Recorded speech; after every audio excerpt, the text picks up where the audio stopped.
what up? I need that sports encyclopedia. Where you at, Steve Kim? Got Trent in the cut. Coach JB. Yeah. Where you at, man? In the gym shooting, I'm Durant. You ain't shooting John Moran. Darnell is the Ball State legend. I'm the Warren Central High School legend. I'm proving with a reliable source, straight from the mouth of the horse. Smitty and JB and Smitty from West Coast to Yost. I love talking ball. It's nice to connect with guys that are like-minded and just are real and genuine. Better stay in your lane. Hop it, You are fucking insane. Dude, what? You just will not give this guy his flowers. What is wrong with you? Oh, you must have thought I was a bitch. I am him. Use not it. What's the topic? With your logic when I flow. Big Komodo, how it's talking. You gotta get back to letting the baby cry a little bit to see if they can soothe themselves. That's a bar. Issues get pressed so past it don't get sacked like bags and baggage. Smitty and Jason Brown killed it, yeah, it's a rap. We what the game's been missing, we switched it and filled the gap. I identified him after his third fight and I said that guy can be a star. I'm so proud of the show, bro. With the gas, Smitty and Jason Brown. To the Coach JB show.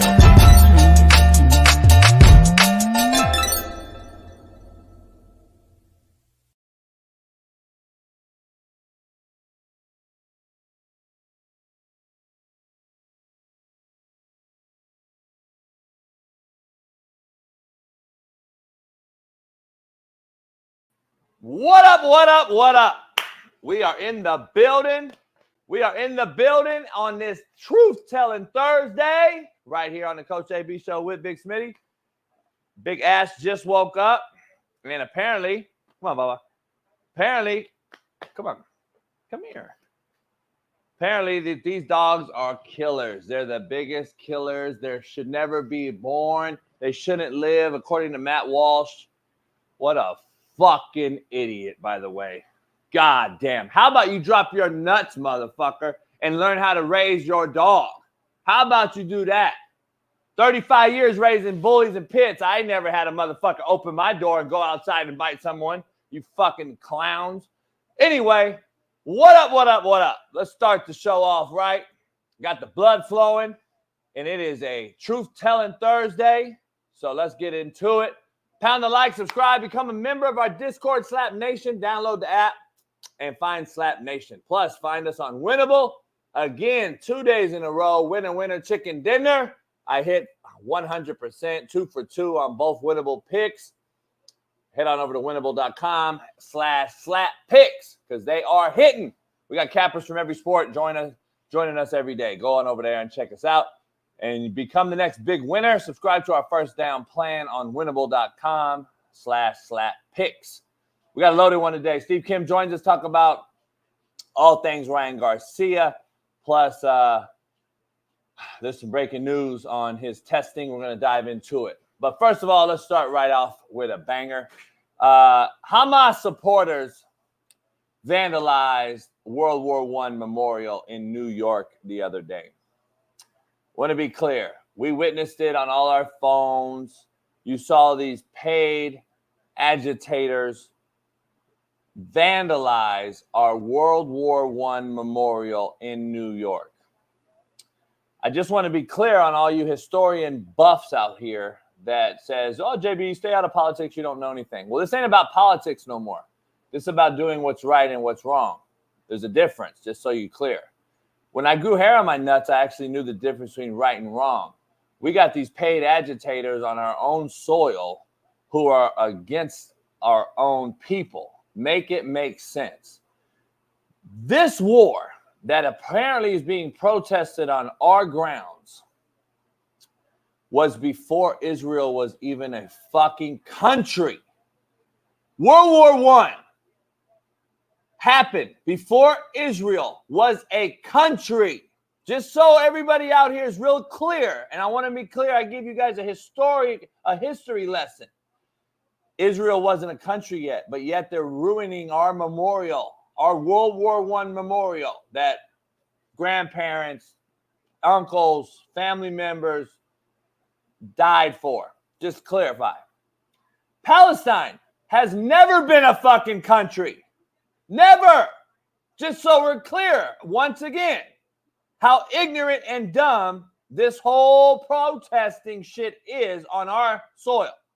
We are witnessing paid actors destroy our college campuses and destroy the American fabric, which pays taxes to someone for something. Remember, the American fabric, us, who pay taxes to someone out there for something, we just don't know who we pay or what it does. That's the cold part. We are watching our country be destroyed from within, and my question is to you, what are you going to fucking do about it? Vote? Yeah, voting really helps. That don't do shit. Run for office? Yeah, good luck with that if you don't have millions of dollars. Fight?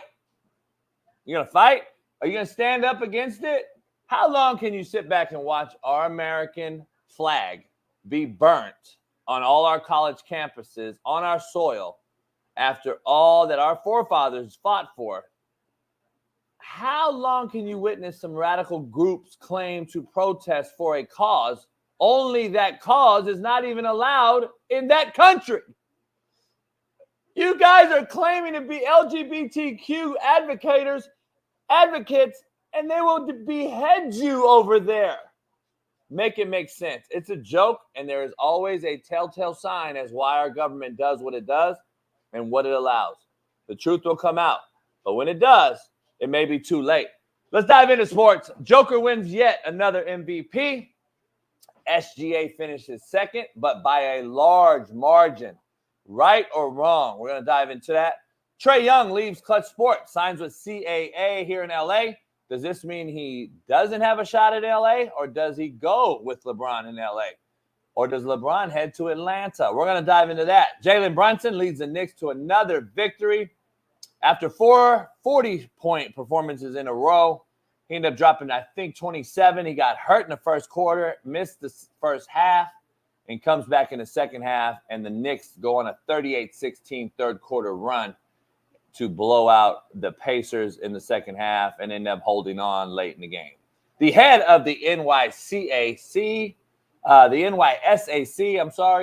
resigns. So what happens to Ryan Garcia after his B sample is revealed? We're going to dive into that.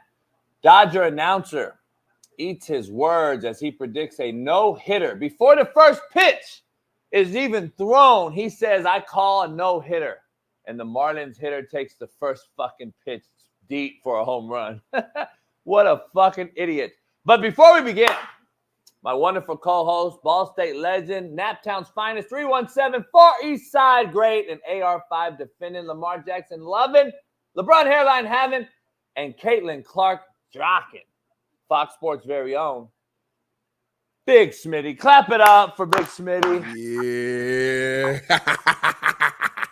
What's going on, y'all? We here live. What's today? Wednesday or Thursday? Today Thursday? Thursday. What? Yeah, and I just got my slap picks uploaded right now on Winnable, and I already been hit 2 days in a row, Smitty. I've hit 2 for 2 days in a row. You have been hitting. You have been hitting. I did put my picks up as well. Shout out to Bailey for uploading them for me. We gonna see if I can get back on the winning streak, man. Let's both win. Man. And let's win together, y'all. Hit the link right there on the screen. Join winnable.com. Join the mob. Let's make it happen. What's going on, Keith? That's my cousin. I'm the jerk. Bradley. What's going on, y'all? Excited for a loaded show today. Man, I started off with a little intro about what's happening in the country. And it's crazy. We got a lot of shit going on in the country. But I don't know if you noticed this that happened yesterday. To add on to, like, injury to insult. I don't know if Bailey could show it, but the Democrats passed a new bill yesterday, dog. Really? Just voted unanimously to give illegals representation in Congress and the Electoral College. House seats and Electoral College votes will be added to areas with the most illegals, including all Biden illegals, unless Senate passes the bill. Invasion by design. Huh. So now illegals will be getting protected and represented by the government. Well, we've been saying, dog, they're letting them in for a reason. They're not just letting them in the country for no reason and not stopping them, dog. When have you ever seen our country get invaded in the history of our country and allow it to happen? It's never happened. So I'm just trying to figure out. So your mind says that you think they're letting them in for voting purposes to vote for Biden, basically. Fuck yeah, they have to. They know they already robbed them. I think, and after now, I don't know if you saw the House Senate the other day. They caught the Georgia voting process was just called out, and it literally showed Biden lost, and Biden won that vote in Chicago or in Georgia by 11,000 votes. 11,000 is a very, very small number in this whole big picture. Yeah, for sure. And they found 30,000 votes, either A, recounted by the same person, or they found that there was 30,000 votes not even turned in. I'm hearing from our great producer that there's like 380,000 votes that they can't account for right now. That's another on top of it. I'm just talking Georgia. Georgia would have won the election. Either Georgia, Arizona, Ohio, those three turn states would have won the election for Trump. So, listen, I'm on the side of we can't find a better motherfucker than an 80-year-old cadaver. Either guy. It blows my mind, but at this point, we're so embedded into either Trump or Biden. It seems like it blows my mind. I don't know what we're gonna do, but I'm telling you right now that these illegals being let in is gonna bite us in the ass. Because you think that, remember, you just think a lot. Hey, we're gonna do you a favor. We're gonna give you some free housing, a debit card, and allow you to vote. You think they're just gonna turn around and leave the country after they do that? No, I mean, no, number one. But number two, also, because again, this is just our conspiracy, obviously. We're just trying to think of, or your conspiracy. I don't even know. I'm still trying to figure out why they're doing it too, because it doesn't make sense. My only thing is, just because you let them in, how can you guarantee that all these guys are going to vote for you? Even vote. Yeah, that's number one. Because when you let them in, they still don't vote for you. So it's kind of, that's what I'm saying. Like, maybe that's not it. I don't know. Like, I'm sure they got a tracker on them, dog. That's why they gave them a debit card. Debit card and the ID tracks them right there. We know if you don't vote, motherfucker, you probably got a cyanide pill in the motherfucker. I don't know. Our government's crooked. Yeah, but you see what I'm saying? Like we're reaching us. That's something like, I don't know. Like, it might be like, I don't know. It's a reason for sure. Obviously, they're not coming here for no reason. I just don't know if we're thinking deep enough. Like, hold on. Let me be clear how smart I am. Let me make sure here. This guy right here says, C Merc 187 says voting doesn't matter, complains about the votes. He's talking about me because I say voting never matters. Yeah. Isn't that like my point, you fucking moron? That's why I don't vote. We're talking about the votes did not matter. There's 380,000 that didn't matter, you fucking clown. That's why I don't vote. I'm just telling you what the fuck the truth is, and the truth is the voting didn't matter because the guy won and got through the process without the votes counting. And to this fan or whatever, he's saying your conspiracy is that they're letting these people in order to vote for Biden so Biden can win. But at the same time, you're saying votes don't matter anyway. So why would they let them in to vote if the votes don't matter? That's my whole point. I do understand what he's saying from that standpoint, JB. Yeah, but that's not what he's saying. These illegals right now are going to get a cast of votes. They didn't get to vote 4 years ago. Right, but in your belief, at least the way I'm understanding, is that you're saying all of our votes don't even matter. At the end of the day, there's some higher entity that's already chosen who's going to win. So at the end of the day, what's the point of letting people in here to vote if that don't even matter? If it you know what I'm saying? Like, that's what you've always said. Like, it doesn't matter. Yeah, I don't believe it does. So if you believe that, then there has to be a different reason why illegals are coming in here. Then, well, this is why, because the bottom line is they have to have the votes or the people that actually show up at the ballots to say, hey, this motherfucker showed up. And now when you throw in the illegals in this thing, it's going to cast this gray cloud over everything and say, well, everyone on the other side is going to say, that motherfucker not even a member of the country. He's not even a goddamn citizen. And then they're going to throw this huge fucking gray cloud over the whole thing. It's going to be a huge fucking conspiracy. So I'm just telling you, where are the articles saying illegals are voting? We just showed you what they just passed. By the way, Smitty, this is go to clerk.house.gov. And by the way, when they cast votes and they count them twice, Smitty, that's a huge problem. I don't know if you know that. Bailey, I also sent you something in your DM about the state of Colorado. Actually, the sanctuary city of Denver is boasting financial cuts, like defunding the police by $8 million to take care of illegal aliens. There's an actual organization in Denver called Hope Has No Borders, very cute name, of course, where you can actually get paid and paired to host illegal immigrants. All you need to do is dial 211, complete a 20-minute phone call, describe the type of living space you have and how long you would like to host illegal aliens, and in return, you'll get your food and your utility bills paid for. Joe Biden's economy. This is how it works. Currently, illegals receive 6 months of free housing and food in Denver, but apparently that's not enough. Not to mention that Denver has a population of over 700,000, about 80% identify as Democrats, and it is the most liberal city in Colorado, just by pure rankings, not by assumption, but I'd assume correctly anyway. About 40,000 illegals have infiltrated the community over the past 15 months. And the city has allocated almost 90 million, 89.9 on migrant assistance for 2024. So I just can't imagine being a host for migrants that don't speak your language, and then they can run an absolute muck in your home. And then I'm also thinking about the fact that you bring them into your home and it's like, are they doing chores? Because if they start to help out in the home, to me, this just seems like some weird virtual signaling that turns into a snowball of systematic racism in a sense, right? They keep illegals relying on Americans for food, shelter, and dare I say. Does that not sound some weird shit's going on, homie? No, it doesn't sound weird. Aren't we in the squatting era? It sounds almost like unbelievable. Where's our squat? Aren't the squatters like already at an all-time high taking over your shit? So what if 40,000 people came in, you let them in your home, and they just squatted and take your shit? There's nothing you can do about it, I guess, because you let them in there now. So you're making it easy for them. Homie, we're being infiltrated. I'm straight telling y'all. And if anybody wants to not believe that shit, go ahead. Keep believing it. Just better stay strapped. Yeah. I don't know. Ain't nobody came to my crib. I ain't seen nobody out of my area at all. So yeah, I'm just focused on me. Like, I know that sounds selfish, but that's all you can do. That's all. That's how I was raised. Like, I'm focused on me and my circle, and that's what it is. Because at the end of the day, like you started the show off. What can we do about it? Or what are you going to do about it? That's the question. Like, that's the thing. There's not much you can do about it. Yeah, I don't know. We don't have the power, JB. At the end of the day, the only power is like civility, civil war.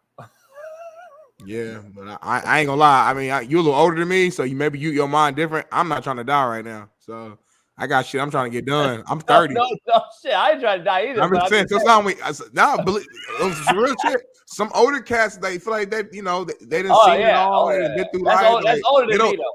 That's older than me, though. Yeah, they don't want to die. I'm not saying that. Yeah, I'm saying like they're willing to risk that for this. Right now, I'm 30. I'm not willing to risk my shit. I just bought the fucking studio. So I don't give a fuck. I don't care. Right. I'm trying to see how that motherfucker take off. Like I don't care enough that much right now. And call me selfish, call me whatever. I'm fucking. I just turned 30. I'm damn near still 20. Shit. I just bought the goddamn studio. I want to at least see that. You know what I'm saying? Motherfucker bought furniture and shit and toasters and shit. Fucking Pop-Tarts and avocados and that motherfucker. We ain't opened up none of them yet. So I ain't did shit on this earth yet, JB. I'm trying to have an impact at least. God damn. Let me do something first before you kill me. Yeah. Everybody in the chat talking shit. Shut up, Ryan. You go rise up, Ryan. You quit your job right now and go outside and go march and go do some shit.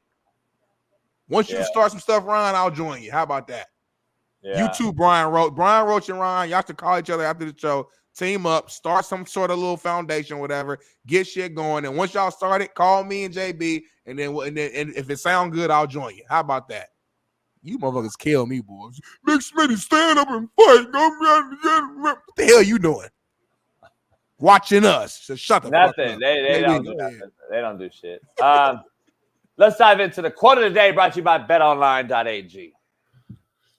What up, man? The real Coach AB here for the Coach AB Show with Big Smitty. We got a proud new sponsor, of course, for the second part of the year, and that's BetOnline. Continue to be your number one source for all basketball wagering needs, including pro and college hoops throughout the year. March Madness is here. Join us every Monday and Friday with Jeff Nadu as we will pick them and up to minute odds, stats, and trends. You can follow your favorite team's path to the playoffs with in-game live betting, contests, and all the best player props.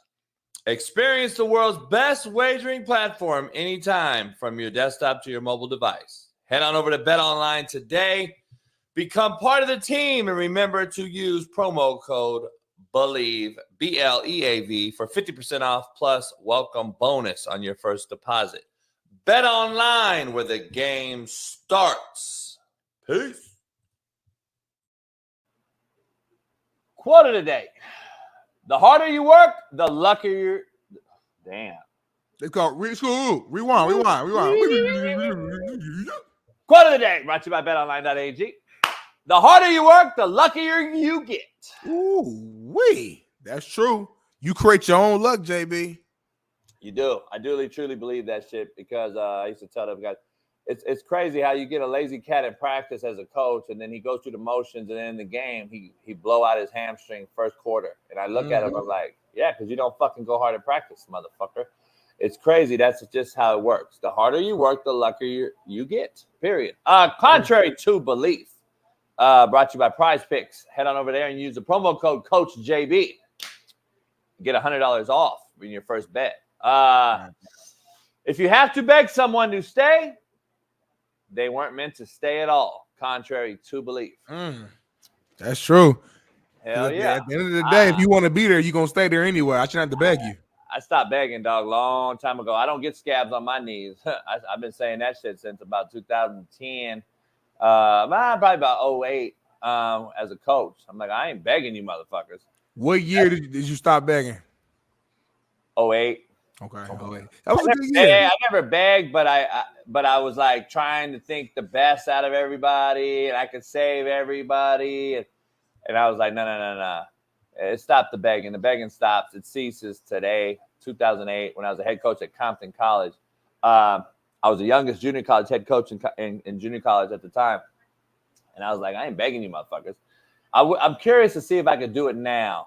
And because I'm never going to beg anyone. I'm just curious to see if everyone leaves me like Colorado. Yeah. Or can I keep them still? Can they buy into in this era? I want to know. That's the one thing I want to kind of test the waters on.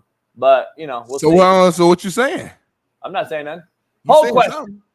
Moving on amicably. You saying something? You just said something. No, I didn't. I said that's one thing I would like. Nah, you started scratching your chin, I started seeing the fire come to your chair. You said, "That's one thing I want to see. One more thing I want to test out in this coaching world in today's era." Yeah, that's all I said. Players. Yeah, I just said I'll test that out. I mean, the JB, I know if you want to, typically when you want to test something out, you test it out. So I'm gonna leave it at that. Yeah. Poll question, Smitty. Let's dive into it. Should Joker have won the MVP? Everybody drop it in the chat below as you pound that like, as you comment on that poll question. Should Joker have won the MVP? If Smitty says no, he's racist. If he says yes, he doesn't know sports. If I say yes, I'm racist. If I say no, I didn't watch NBA.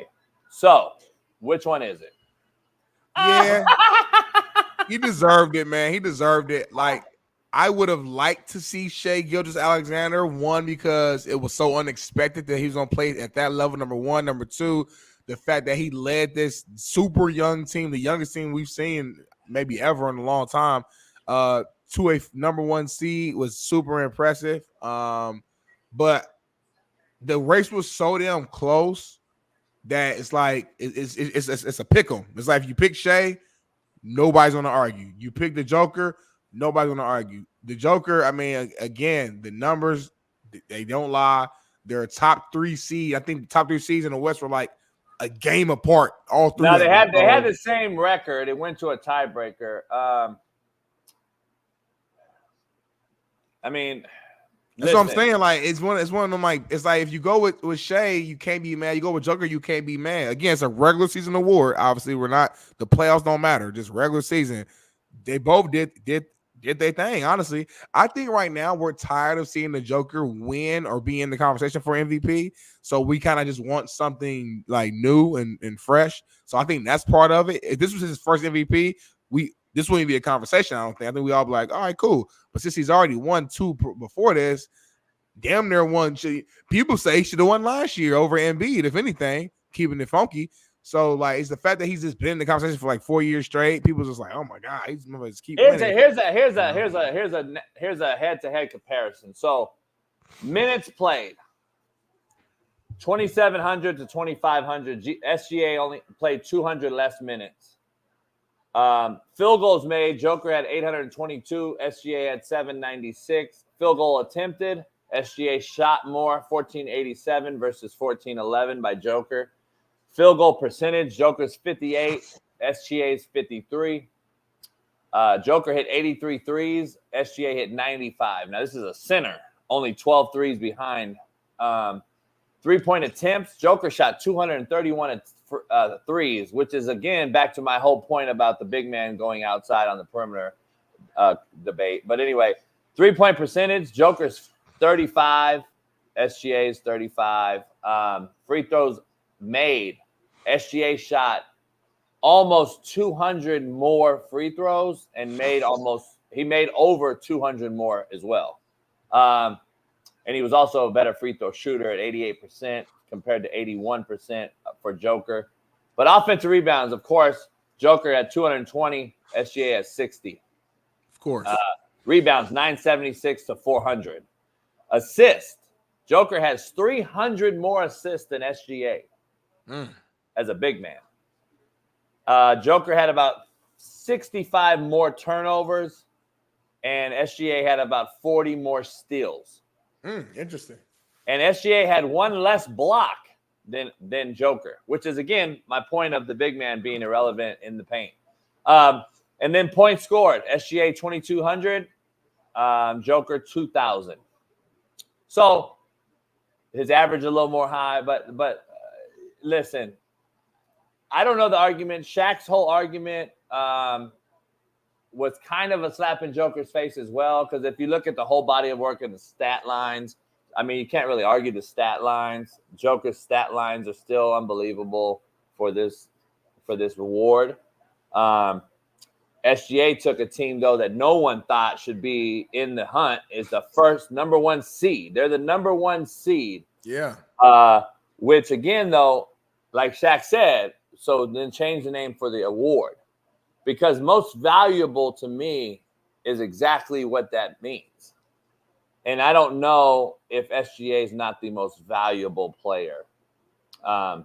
Because if SGA is not there, that team's not number 1 seed. And we know that we're probably still irrelevant. But also, if the Joker's not there, that Denver Nuggets team ain't shit either, though. So no, it's not. But remember, last year they were the 1 seed and got it done. This year SGA is, though. So like last year's biggest fight for the Joker, if you watch all these arguments, last year's team was the exact same argument we're fighting for SGA now. Yeah, that's true. I think the only difference with this year is the fact that their record was tied. Like, yeah, they're number 1 seed, but they're tied in record. Like, that matters. You know what I'm saying? When you look at it. So I feel the Thunder beat them. Thunder beat them. The Thunder beat them in the head-to-head. That's why the Lakers got it. I mean, that's why the Thunder hold the thing. The head-to-head. Yeah. It came down to head-to-head. SGA got it. I'm just saying, speaking of head-to-head, I mean, it kind of reminds me back in college football season when I told you Texas beat Alabama head-to-head. That's why I should be ranked ahead of them. And you kept saying it was the first game of the season. It don't even fucking matter. But I feel you. Head-to-head should tell it all. We play each other, and I beat you. That should be the difference. But I guess and I look at the roster, Smitty. Mm-hmm. Jamal Murray may be one of the best postseason players over the last 2 seasons for sure. Postseason, okay. For sure. Postseason, though. MVP game, is regular season. I know I'm talking about, but listen to what I'm saying. Jamal Murray, the number 2 on that roster, is by far better than any other number 2 in SGA's roster. Don't say by far. Chet Holmgren is a monster. Holmgren's okay. He ain't the guy that gets the ball late in the game. He ain't a guy I can feed off of. If that's because that's Shea. it's different than playing style. So like, but my point is, I got another legitimate bona fide all-star on the Denver team. I don't that over here. Who's my next best scorer off the ball? Giddy, motherfucking 15-year-old hoe. Giddy. Nah, what's my Who is it? Jalen Williams? Yeah, he a bad motherfucker. No, for real though, I'm not trying to be funny. Like I get it. Listen, I pick him a lot. I pick him a lot on DraftKings. The problem is he's inconsistent as shit. He ain't no bona fide guarantee to get me a dub spot every night. No, Jamal Murray's a guarantee to get you what he gets you. Jalen Williams, Jamal Murray, not. He guaranteed? What? That motherfucker inconsistent, bro. I'm sorry. Jamal Murray? Like you keep saying it. You acting like he Bean or something. You act like he Kobe Bean. Like, yeah, nah, I'm not saying that. No, I'm not saying that. But I'm looking at this era in the last 2 years of what Jamal Murray's done. I feel you. He just beat the Lakers single-handedly by himself.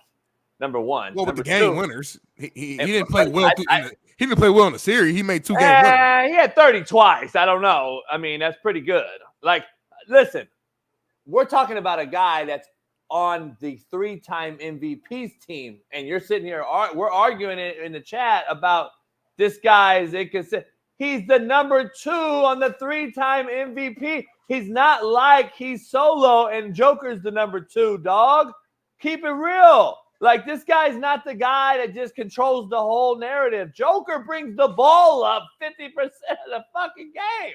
You're acting like Jamal Murray's out there controlling the whole pace of the whole thing. He's not. Joker is. But you know what, JB? If I'm a Joker fan, though, my argument to what you're saying would be, okay, you're right. I do have a all-star next to me who's going to consistently score points and take off a lot of the load throughout the regular season, which might help to be a number 1 seed. But that also, you know what that means? It's taking away my stats and my numbers. I'm still getting better numbers than you. And I have an all-star next to me, which means I'm not getting all the touches. I'm not getting all the shots. So imagine if Jamal Murray wasn't there, the motherfucker might be averaging 36, 25, and 16. That's crazy how you're using my argument about fucking Jordan and Kobe against me. Really? Because Kobe had to share the ball with the most ball-dominant center of all time in Shaquille O'Neal. And Jordan had who? Luke fucking Longley? So that's funny how you're using my argument against me when I've said this for years. I've said this for years, Smitty. Scottie Pippen. I've said Scottie Pippen wasn't a ball-dominant player. He was a defensive. No, you said who do he have next to him? Don't go to Luke Longley as the next guy, motherfucker. He has Scottie Pippen, a top 75 player of all time, bro. Stop. Smitty, you're going to compare Shaquille O'Neal against Scottie Pippen. I'm not saying he's better, but don't go to Luke Longley to try to be funny. What Scottie I'm saying Pippen, is when Jordan retired the first time, led his team to the damn 50 wins deep in the playoffs. Stop, bro. When Jordan retired, you know basketball better than this. What do you mean? Why I'm saying Luke Longley? Because he was the center. The ball went around the center in that era. Not for the Bulls, it didn't. Smitty, the ball goes into the center back in that era. The ball goes into Shaq. Of course, the Bulls, though, did not play through Luke Longley, bro. Stop. I'm not saying that. I'm not saying that. What I'm saying is Jordan didn't have to go through a ball-dominant center. He went through the perimeter. He had fucking nobody. Steve Kerr, Paxson, fucking Pippen was a defender who got steals and lived at the rim on alley-oop lobs and hit occasional threes. And he had Tony Kukoc later and Dennis Rodman, another defensive stopper who didn't even try to shoot the ball. The Lakers had guys that tried to score at least. Lamar Odom, Fisher could hit a three, Ori hit threes. They had Glenn Rice at times. They had then Malone came. Are any of those guys better than Pittman that you just named, though, respectfully? It's not about that. I'm not. Okay, let's make sure. They're ball dominant. They asked for the ball. They had to share shots with Kobe. This is the same thing. Those guys didn't share shots with Jordan. They didn't have to take. Jordan wasn't losing shots because fucking Steve Kerr was getting a last-minute three, okay? Steve Kerr wasn't getting the ball 15 times a game. All right, so bring it back full circle. So I use your own argument against you. So what you going to say about that then? Now, though, you got Jamal Murray's argument versus Jalen Williams or whoever the number 2 is we're going to argue in OKC. That's my point, though. That's my point, too, though. Jamal Murray, in my opinion, is by far a better number 2 than anyone OKC has. Fair. So Fair. SGA took a team that's been on the bottom of the barrel for I don't know how long OKC's been at the bottom to the number 1 seed who just dominated the Mavs, who look pretty good. Like they're not slowing down right now in the playoffs. They just swept a playoff series. And that's the playoffs, though. You're right. It's the playoffs. Yep. So I go back to the whole Kobe getting fucked over, in my opinion, in the MVP run to Steve Nash. Twice. Isn't that the same thing that's happening right now? No, it's not, because Kobe and those teams, we were bottom seeds in the West. And it's very, very rare that a guy will win MVP. They were and he's not like a top 2, top 3 seed in the 5 team. and 6s. 5 and 6s. You said what? There were 5s and 6s at some times on lower Lakers when they were low. They were bad seeds, was all I'm saying. They were a 6 and Phoenix was a 3. Come on.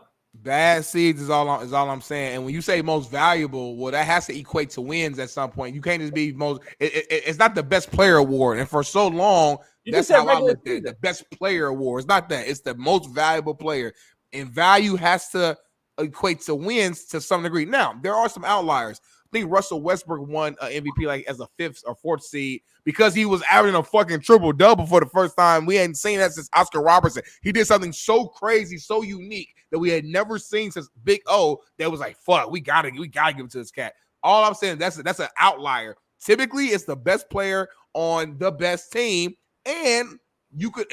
So with that being said, these teams got the same exact record, and you just listed all the numbers. Joker is leading him in majority of the numbers with a number 2 who you just stated is way better than Shai Gilgeous' number 2. So there's 2 ways to look at it. On one way you look at it, say, well, damn, Shai had to carry the load more because he don't have as much help. Fair. I don't agree with that because I think the OKC balances out maybe they don't have a true number 2 in your opinion. I think it's Chet Holmgren, but maybe he's not a true number 2 in your opinion. Cool, but they're deep and they balance that out. But here, this guy's a rookie, Smitty. Shai has to do more. But Holmgren's Joker numbers rookie. will be affected because he has Jamal Murray, though, using your own argument against you. So how do I still got better numbers than you in most categories? And I got the number 2 guy that's like, come on, bro. You just said wins matter and the best team wins as the MVP. We got the same record. We got the same record. OKC's the best team. What do you mean? Same record. All right. Well, we agree, disagree. It don't matter. We wasted 10 minutes on that because, to be honest, I really don't give a fuck. I don't agree. I don't really watch the NBA that much into depth. We're just killing time. But I wanted to combat Shaq's take though because I thought he looked kind of like a Kendrick Perkins last night, and I love that whole TNT crew. Which brings up my next point. It's not on the script here. Not like we have a script anyway, but I don't know if you've heard the news though. But the TNT crew is like on the verge of breaking up. And I got a second poll question. If TNT splits up that crew, and it ends, let's say, there's no next year, that TNT game, what is it called? TNT? On NBA or NBA on TNT? Yeah. If there's no more of that, will that go down as the greatest sports show of all time? I damn near admit I don't want to. I don't know. I don't know if you've seen this, Smitty. I don't know if you've seen this. Yeah. It's a little different. Yeah, I did see this. Yeah, but I don't know how the inside the NBA is not. So this is from a betting perspective, I guess. And I think they're, everyone has short-term, memory or whatever the case may be. Pat is popping right now. Recency bias. Recency bias. Yep, recency bias. So you have. And Pat's popping right now. Shout out to Pat. I'm a Colts fan, so I give Pat love, but he just did this a couple years ago. Inside the NBA been going on, bro. 25. My whole life. Like, we gotta remember, it started off. It was Ernie and Chuck, I think, and then Kenny joined later, and then Shaq joined later. Like, yeah, there was different versions. 25 years. 25 years this year, I believe. Those guys have been together. Shaq came in later, but Shaq's been there, I think, 18. Yeah, crazy how time flies. I will put it's not NBA number 1 on this list. But if they break up, I'm just asking this question. I don't even know who Paul Bissonnette is or Kenny Beecham, by the way. I know Bad Dog Chris Russo. JJ Redick on that list is a joke. I don't know these other guys. I don't know how Peyton Manning and Shannon Sharp aren't above JJ Redick. It blows my mind. But anyway, Having said that, Skip Bayless, I think just over time in his resume. Yeah, just be respect basically over the duration. Yeah.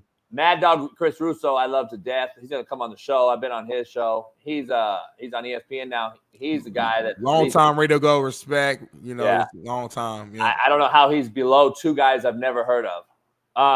But anyway, I'm curious to know from you and everybody in the chat, if this Inside the NBA breaks up, are they going down as the greatest show ever? The greatest sports show? I think you got to say yeah. I say show. I think they're a show, dog. Oh, so you're okay. Hold on.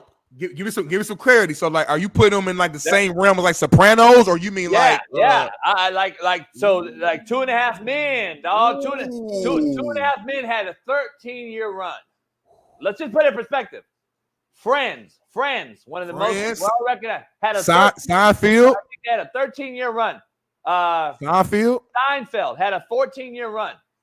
Look at these guys that are 25-year run, homie. And I'm just telling you, when they're on, they are on. Like it's the show. I don't know if they're not better than any show ever. Like that's a great topic. So you're saying what, longevity? Sex in the City. So longevity equates to being greater? Because if that's the case, you think LeBron better than MJ. No, I don't say that. All I'm saying is you can put them in an argument with all these shows because they actually have been on longer than shows that have been on less that people say are the GOAT shows. So, like, think about the shows we're talking about.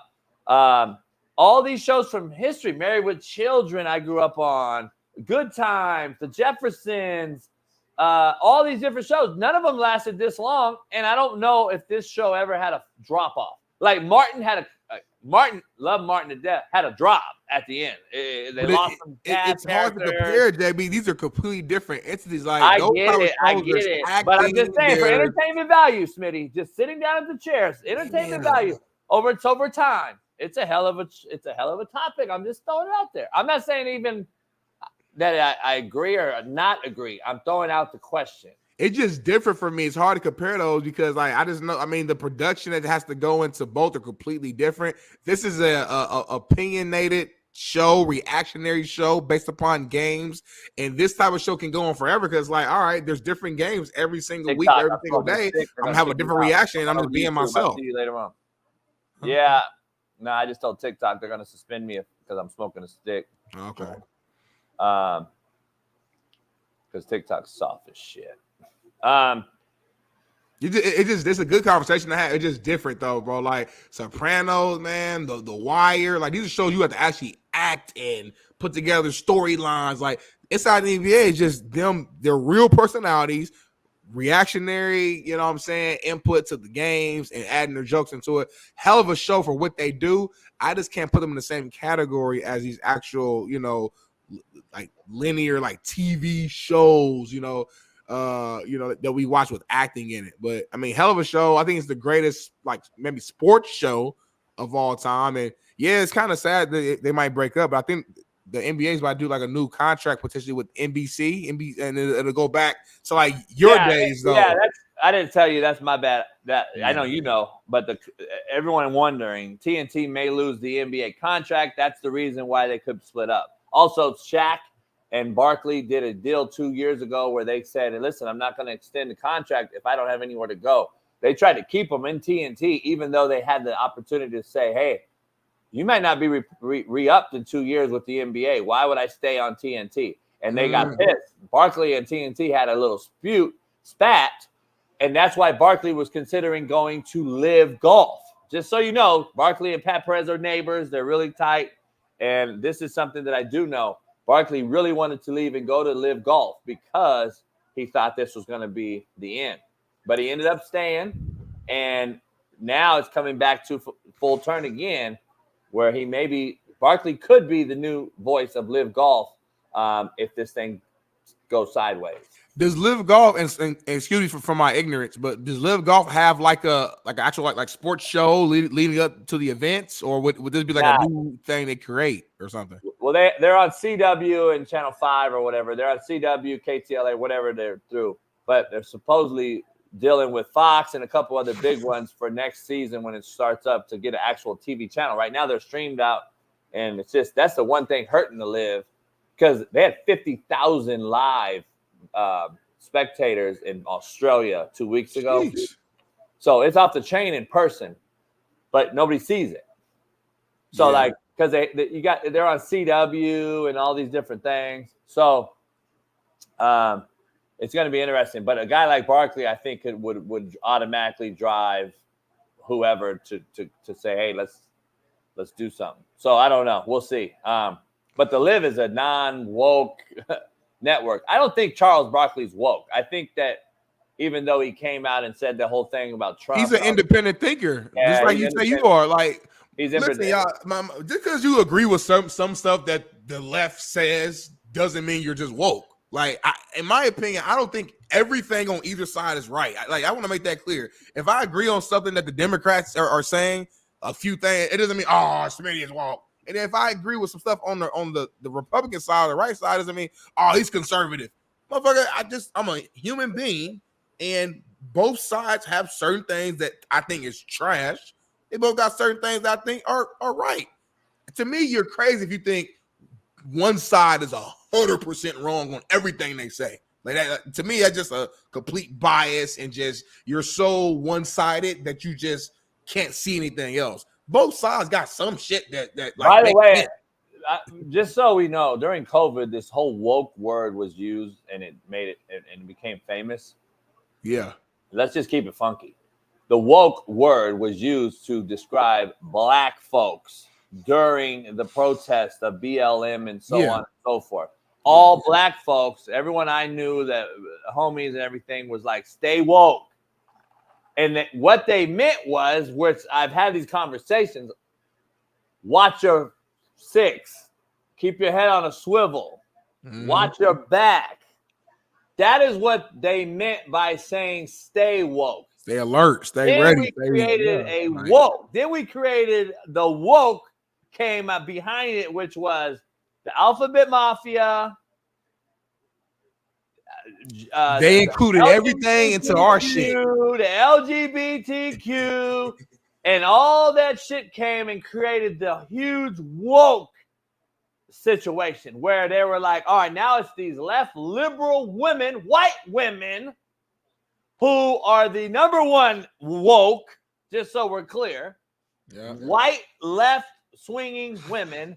And then now it's a whole nother deal. I think we throw in black folks into this whole woke thing. Most black folks I know, just to keep it real, are not woke. Right. They're not woke. They're actually now leaning right. They're seeing what's happening to their money. And let's be real, we look at blacks in a stereotypical way. We say, hey, we're middle class, we're broke, we're middle class, we're struggling, we're in the inner city. And when that happens and you keep that community down with money, then guess what happens?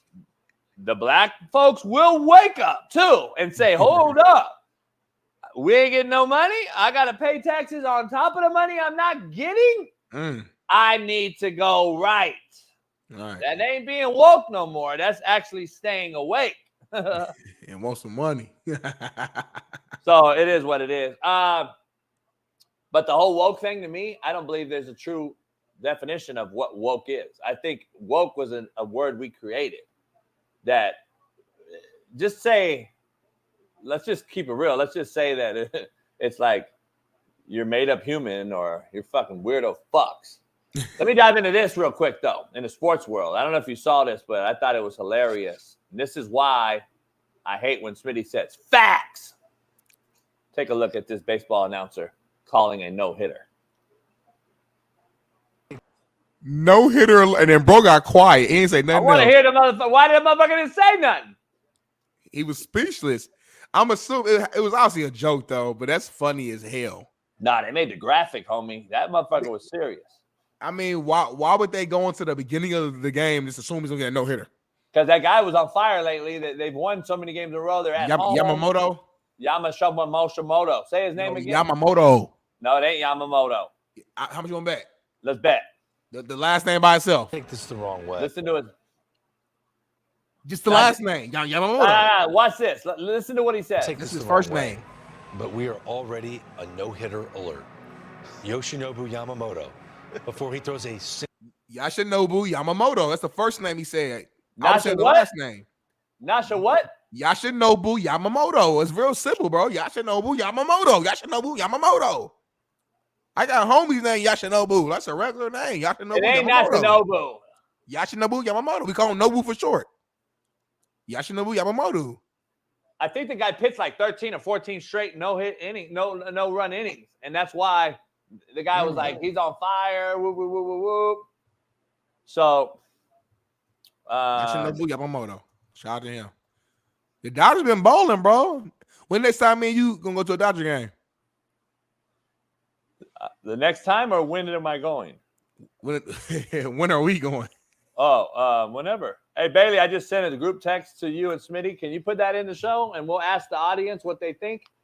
This is going to go behind this big screen TV that we write on, like ESPN, that we get up and talk about plays and football plays and break it down. So if Smitty, if Bailey get that in, we'll show it on the big screen so I can see it and see what it looked like. Yeah, see, I got the TV right here, so I could see what it would look like behind me. The studio gonna be crazy, JB. Like you doing a hell of a job, man. Shout out to you getting that thing set up. Shout out to Roy. Shout out to your AE. Help you get everything set up. She a real one, and things are starting to roll. Ooh, why the Rams Colts though? You know why? Hey, so I like that right there. That's going to be the wall behind the TV that we write on. There's going to be turf on the ground. Yep. There's going to be turf on the ground. And then can you show the other wall, Bailey, that I sent you yesterday? That'll be behind the set. It's also in the group text. It's also in the group text. Be careful. Be careful. What? Now I'm messing with you. Oh. Show that one, too, because that's actually kind of similar, but it's bigger. It'll be behind our actual set that we do the show on. That's going to be the football wall. So you like that, Smitty, right there? No, I think it's fire, bro. I mean, it's especially with the turf down, because like I can see us getting up, going over there, and just the visual of it actually feeling like we're on a football field and we're actually educating you right on the board. You're teaching me stuff. We're watching film. I like that a lot. One thing, you got to teach me how to use that board a little bit so I can do my thing with the D lineman. It's easy. Bailey's going to put in the other one, and it'll look like this is going to be behind our set. So it'll look like, yeah, we'll have some live guests kicking it. Ooh. Oh. So that'll be behind so we'll be sitting right here, and then so that means you're sitting on that side. I got to, yep. I got to no matter what. Yeah, and I'm going to be sitting on this side. Yep. And then the guests can be wherever we put them at. Yeah. Nah. What up, B kind of way? Darius in the building, man. Shout out to my guy. Atlanta, Georgia's in the building. You know what I mean? Down south corner. Known to come down and hit somebody, play nickel, play field corner because he's physical, but he can play the boundary too because he got the moves and the speed. Shout out to Darius Conaway. It's my brother. Does Darius think 30 NBA guys can come on over to the NFL and play? Let's take a listen to the latest take by a kid that I actually got to coach with and against in junior college. Take a listen to Chris Long, the son of Howie, on what he said to Austin Rivers. Here's the main thing keeping NBA players from crossing over. Even if they were good enough, even if they were talented enough, even if they were kind of mean enough, here's what's keeping them. Training camp. Hey, coach, what time's shoot around? Ain't no shoot around, bro. 8 a.m., full pads, 110 degrees. They had us fucking practicing on a field in St. Louis next to a burning underground landfill. It was like an Aaron Brockovich situation. Okay? They don't care. You got sweaty balls. You got sweaty butt. You got fucking first drills inside run. Your breakfast is right here. I got a bruise on my forehead that starts day one at camp. Oh, and training camp's like a month long. I mean, even the new CBA. I don't know if you guys can handle the new CBA.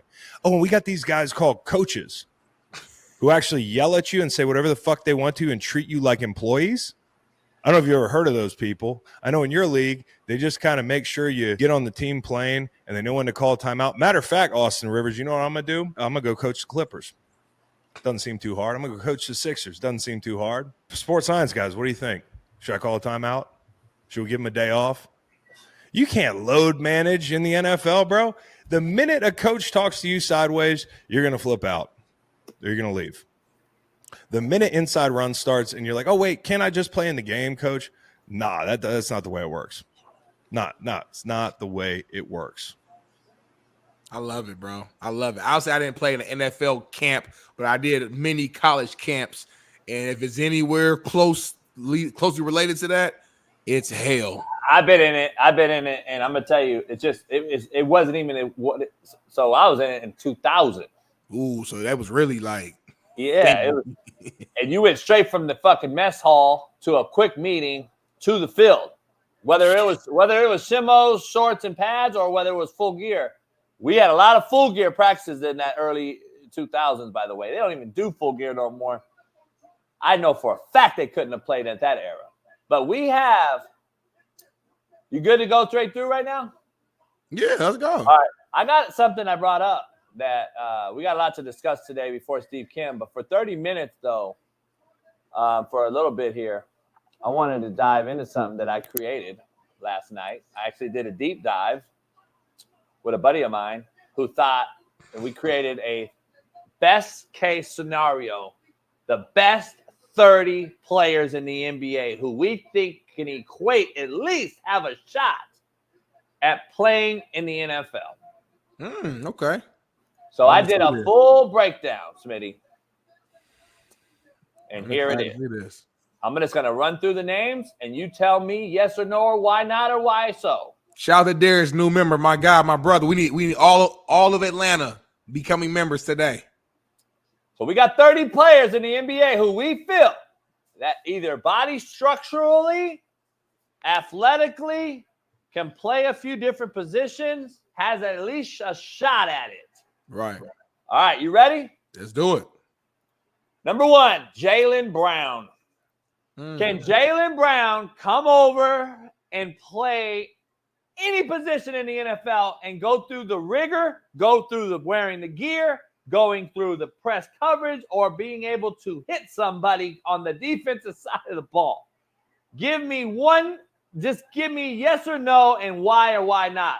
And then if you don't believe he can, just say no, and we'll move on quickly because we got 30 to go through. I'm going to say yes. He's 6'6", you know what I'm saying? Strong. I don't know how much he weigh, but body type wise, I think a lot of positions he could play. You got to give me a position, though, because we can't just throw out the size and not have a position. We know. 6'6". That's the thing that makes it weird. Fuck. That's the thing. There's not 30. See, Austin Rivers bit off more than he could chew here.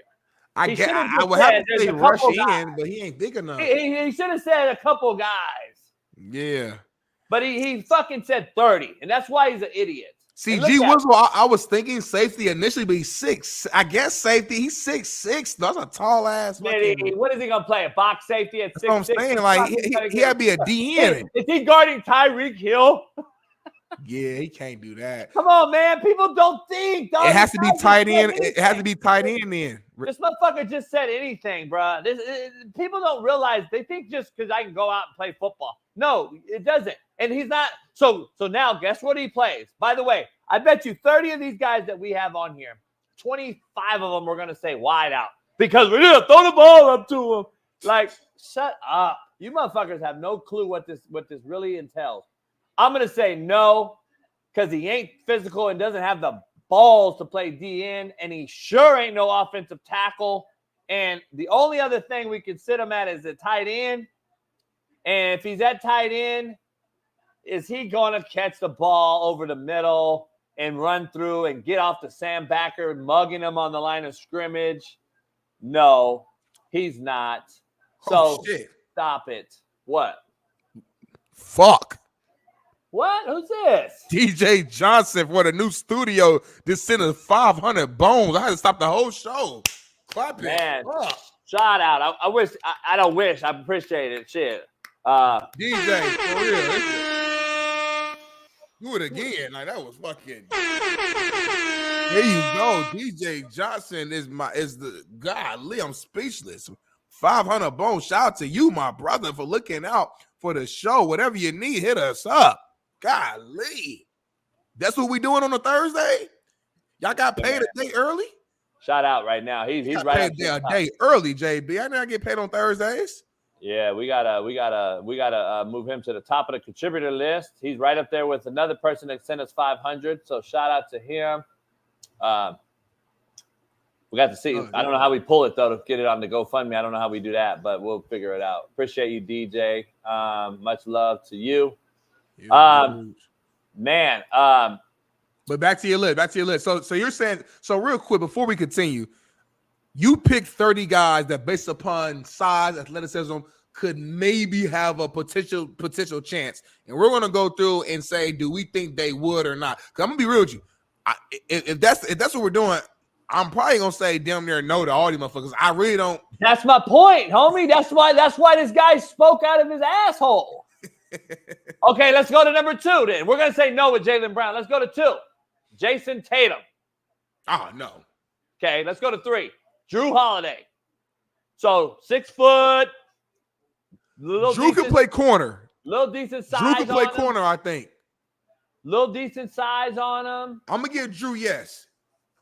Physical, strong. He's shorter. He can play some good corner. I think. I just cover don't see 2 him. corner. I don't see him hitting nobody. I don't see him. I don't see a wideout he can cover, dog. I'm gonna say no. We're saying ability though, right? So right now you got 1, Drew Holiday. You're gonna say 1. I'm gonna stay at 0. So Bailey, JB 0. Smitty still got 1 in. Hey, all right, let's go to number 4. Hey, real quick. Evan said Drew like 6'4". You did say he was 6 foot. I don't know why I listened to you though. Like is he 6'4"? These motherfuckers they look short on TV because everybody is tall.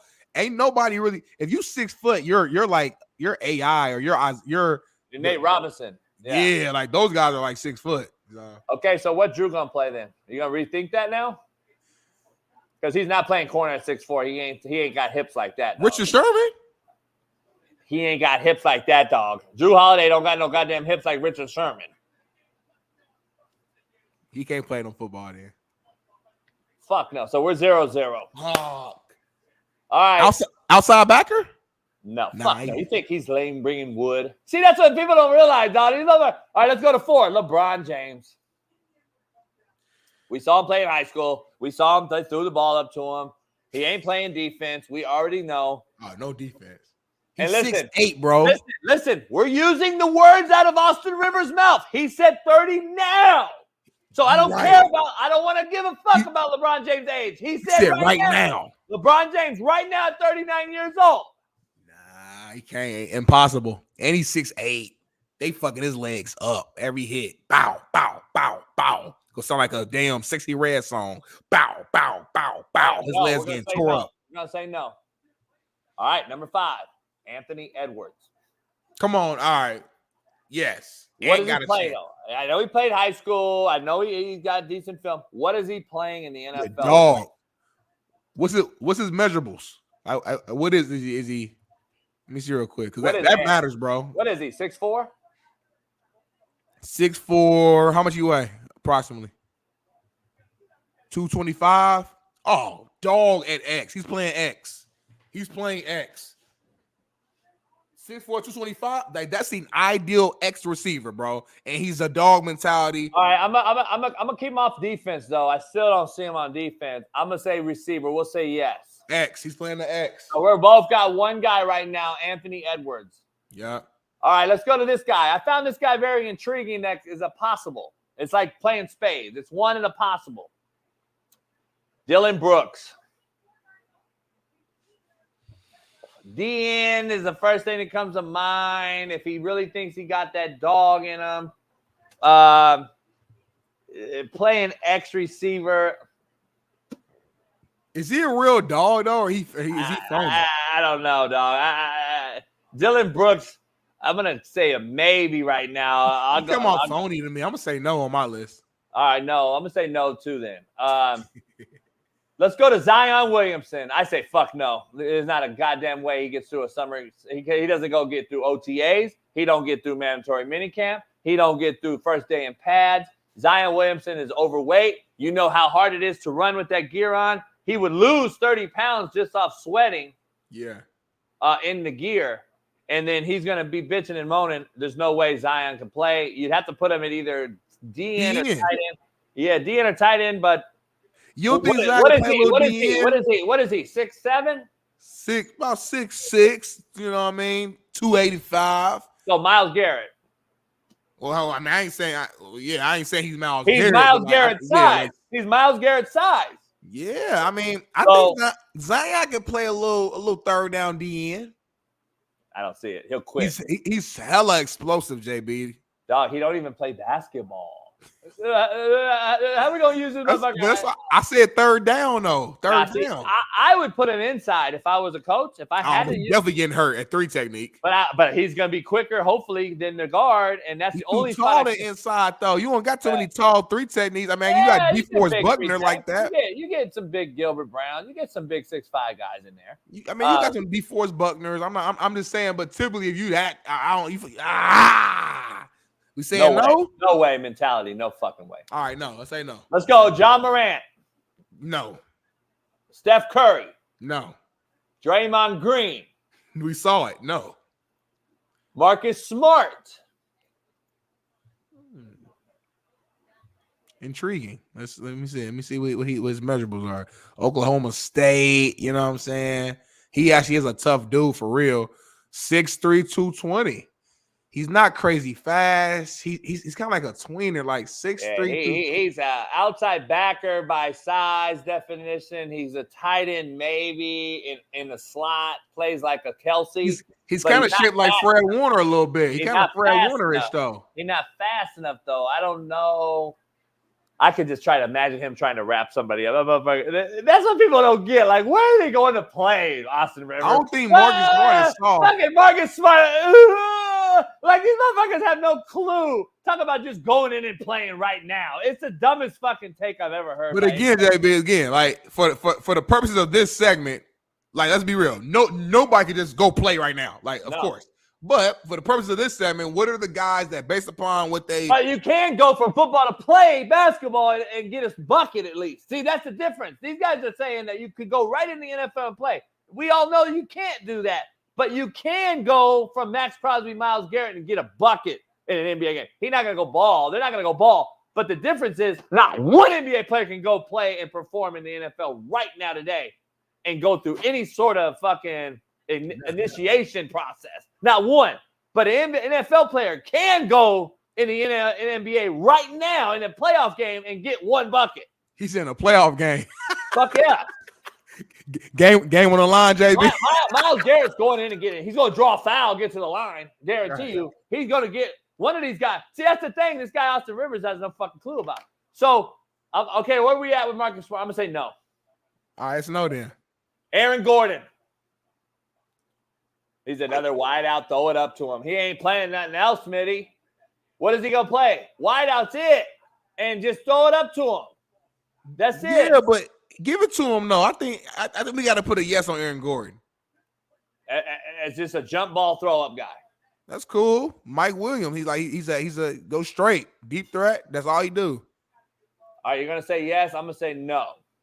Because so I got Aaron Gordon. I got Drew Holiday on my list. We've seen 6'8" guys. You took Drew off. He was 6'4". Oh, we took Drew off. Who was the first yes? Anthony Edwards. Yeah, you're right. There you go. So Anthony Edwards and Gordon. All right, Pat Beverly. No. No. Nah. Because he talked the talk. What is he? 6'3"? I mean, he's from Chicago. You know what I mean? Grew up tough. Like, I think he's tough. I just don't know what he'll play though. I don't either. I say no. All right, Zach LaVine. I believe Zach played in Oregon in high school a little bit. He has a little dog mentality in him. Athletic. Again, he'd probably be outside backer. Nah, I'm not putting none of these dudes on defense, dog. I just don't see it. It's got to be offense, unless there's one guy that maybe see as a corner that I'm going to talk about. The thing is, though, if it's offense, it's literally just receiver or tight end there. And there's none of those. They can't play O-line. They can't play quarterback. And they can't. So yeah, he's from Seattle. My bad. I said Oregon. Zach's from Seattle. I when he came to UCLA, I remember he's actually related to a buddy of mine. He's related by blood to a buddy of mine from LA. That's why he went to UCLA. I heard he had that family tie. He didn't play football, Max said. Max would know. I thought he played a little bit as a freshman or a sophomore in high school. So he didn't play football, but I think he equates to a football athleticism, a body type as a wideout or something. I just don't know. I'm going to say no for Zach. Yeah, I'm going to say no. All right. Look at Trail. Russell Westbrook. Yeah. His brother played, but I don't know what he would play.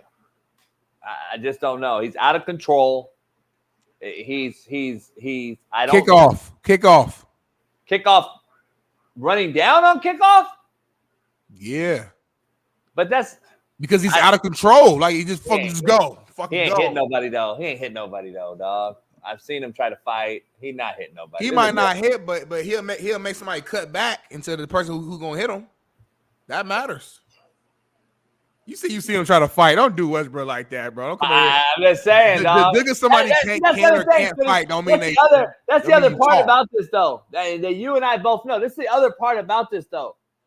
I've never seen a basketball player beat a football player's ass ever in my motherfucking life. Not one time. Not in the weight room. Not in a fight on a high school campus. Football dominates campuses. Let's just keep it funky. Basketball players want no smoke. Ever, never, ever in my life have I seen a basketball player, unless it was a sleep shot or something from the behind. I've never seen a basketball player beat a football player's ass. You might have different take on it. I've never seen it. I've never seen a basketball player outgrind a football player in the weight room. I've never seen a basketball player have that dog mentality over a football player. That's the thing. Westbrook's not running down, smacking nothing. So I'm gonna say no. Yes. It's in his blood. His brother. You said his brother was a beast. So his brother was a beast. But it's only at wideout though.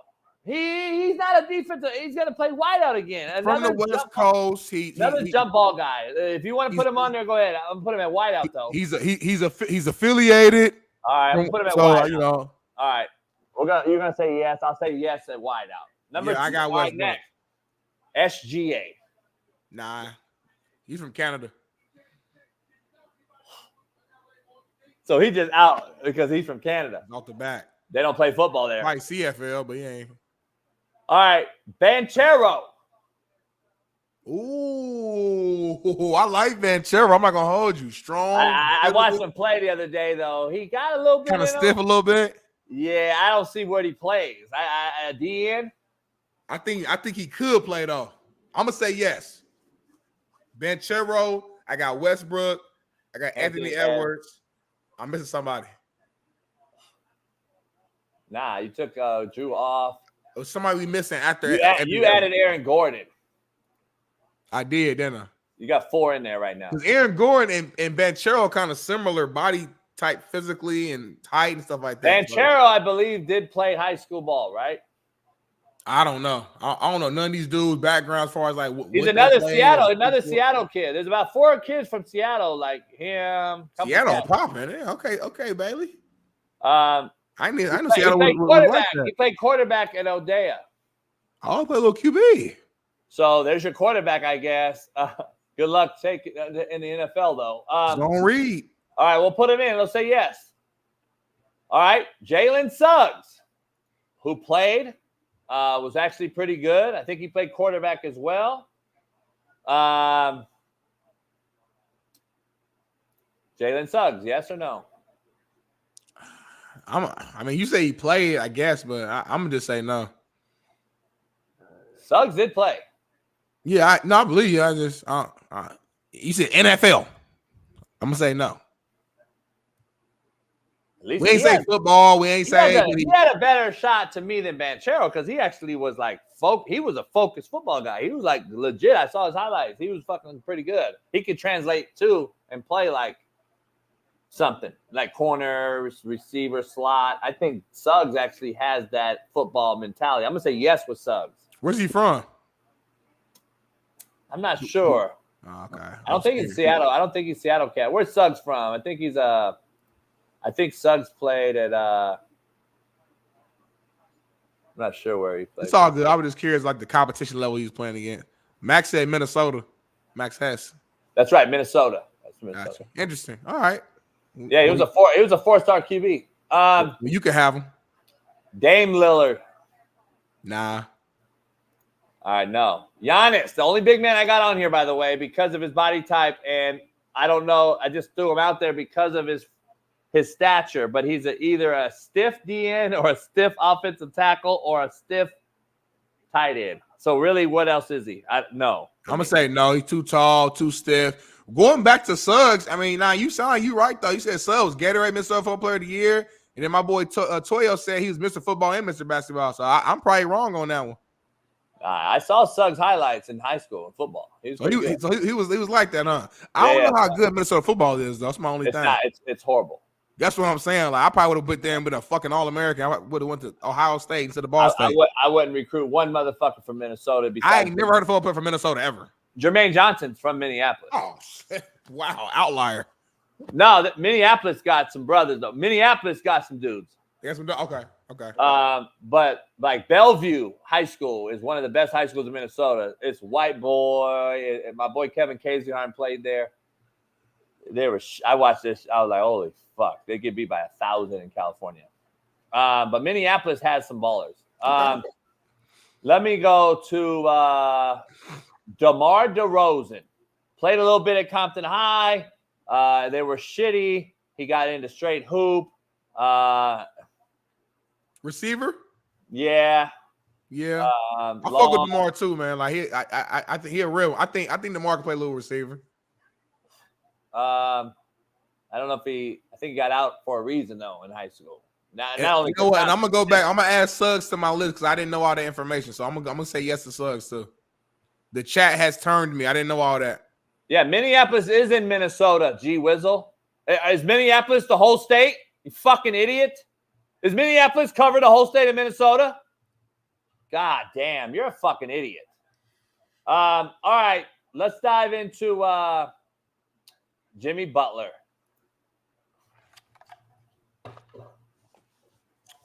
Nah. Now I'm gonna say no. Say no. Especially if we're basically agreeing that we don't think none of these guys can play defense at all, too, it eliminates most of the positions that outside of receiver, like safety, corner, outside backer. Those are the other positions that these basketball players could even physically would have the body types to even play. But if we're already saying off the bat they're not tough enough to play those, the only position is literally receiver or tight end. But so that's the point of doing this list, dog. Like we're at number 23, and we got maybe 3. We got a motherfucking book and a possible. See, that's what I'm saying. You motherfuckers, man, this fucking Austin Reeves is an idiot. All right, let's go to. I got an intriguing one for you. Jordan Clarkson. He got a little dog in him. He's long, lean. He's got a little bit of meat. He could play again, wide out, or maybe fucking outside backer, maybe. I don't know. He could play safety? He's too long, dog. He's long arm and broad shoulder. He got fucking, look at how narrow he is. Some safeties be long and tall. Pause though, man. Like I shout out to my brother Martez Hester, man. Jairus Conway's teammate and long homie from around the way. Safeties can be a little longer now sometimes, JB. I'm gonna say no to Jordan Clarkson. I'm gonna say no. It's an intriguing one though. Makes you think about it. All right, Kyle Kuzma. No.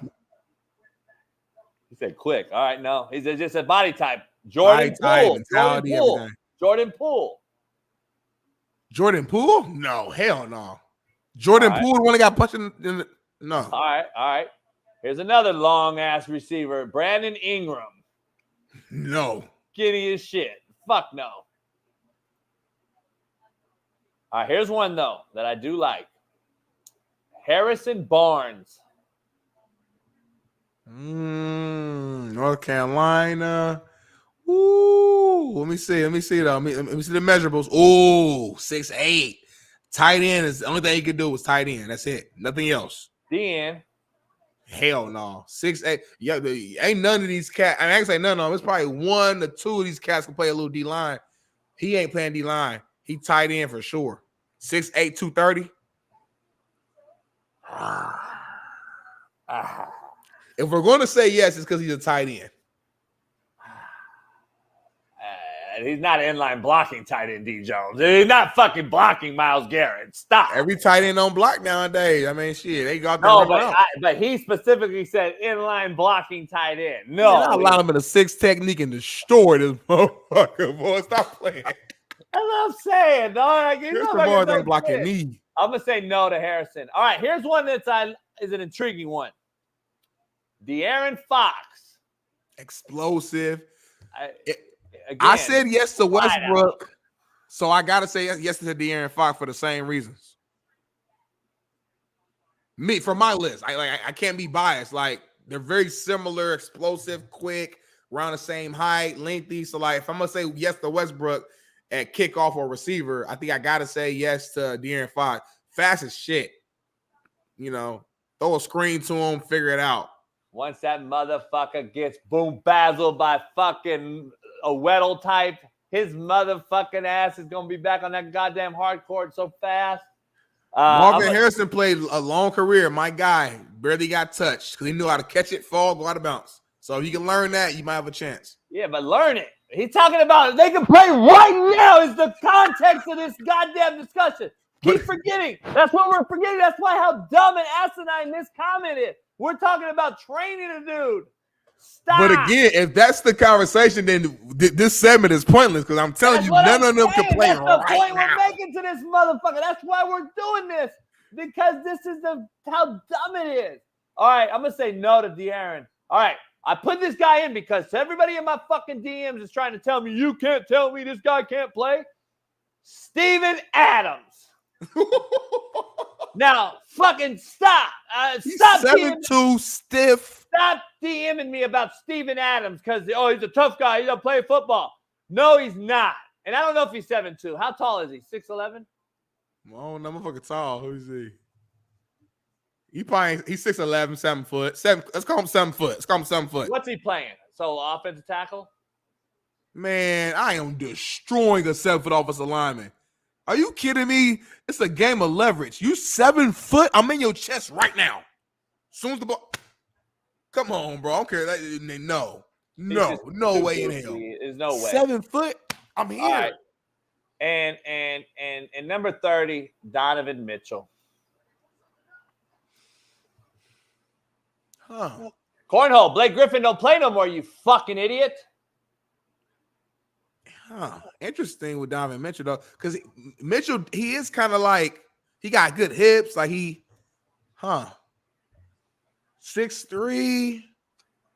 Huh. How much does this dude weigh? Let me see real quick. 6'3", 215. Donovan Mitchell. Now, again, we don't know about mentality and toughness. That's a whole nother conversation. But we're talking about just fluidity of the hips, speed, kind of slasher. Like the way he plays basketball and the way he dribbles on the court, it kind of resembles the motion of like a route running almost. The way he moves and slashes. I'm going to say yes to Donovan Mitchell. I'm going to say yes. See, Darius asked a good question. He said, do y'all think he could play corner? But then he said corner so hard, man. That's what I'm saying, homie. These cats don't understand. Go ahead and get on that motherfucking island, homie, and fucking go ahead and go up against a fucking Devontae or a goddamn route runner that's going to just sit. He can play zone corner, though. He can do no man. These corners are going to be so top heavy because they don't know how to use their hips and feet. They're going to be standing straight up.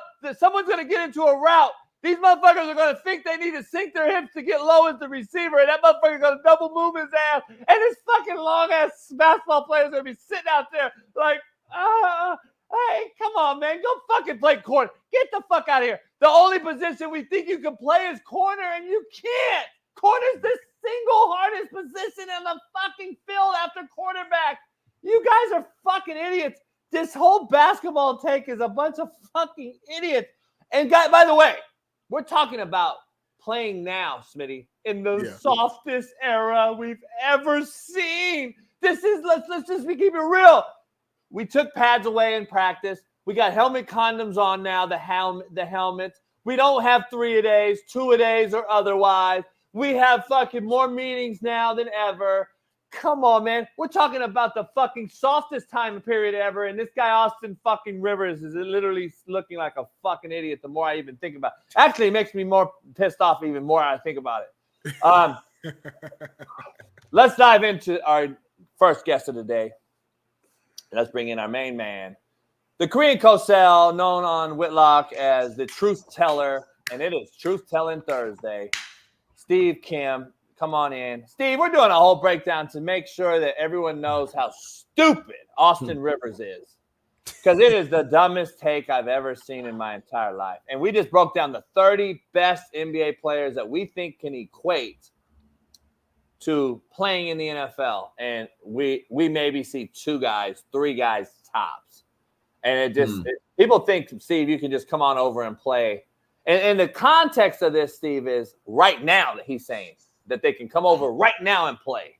And I think NFL players can go right now over to the NBA, at least get a bucket. I think Myles Garrett, Max Crosby, C.J. Stroud can at least score a bucket. They're not going to T. Higgins. T. Higgins was a hooper, and I don't see it. But it's the dumbest take ever, Steve. And I don't want you to talk about it because it's the dumbest thing ever. But it's incredible that this guy brought that up. What do you think about J.J. Watt returning to the NFL?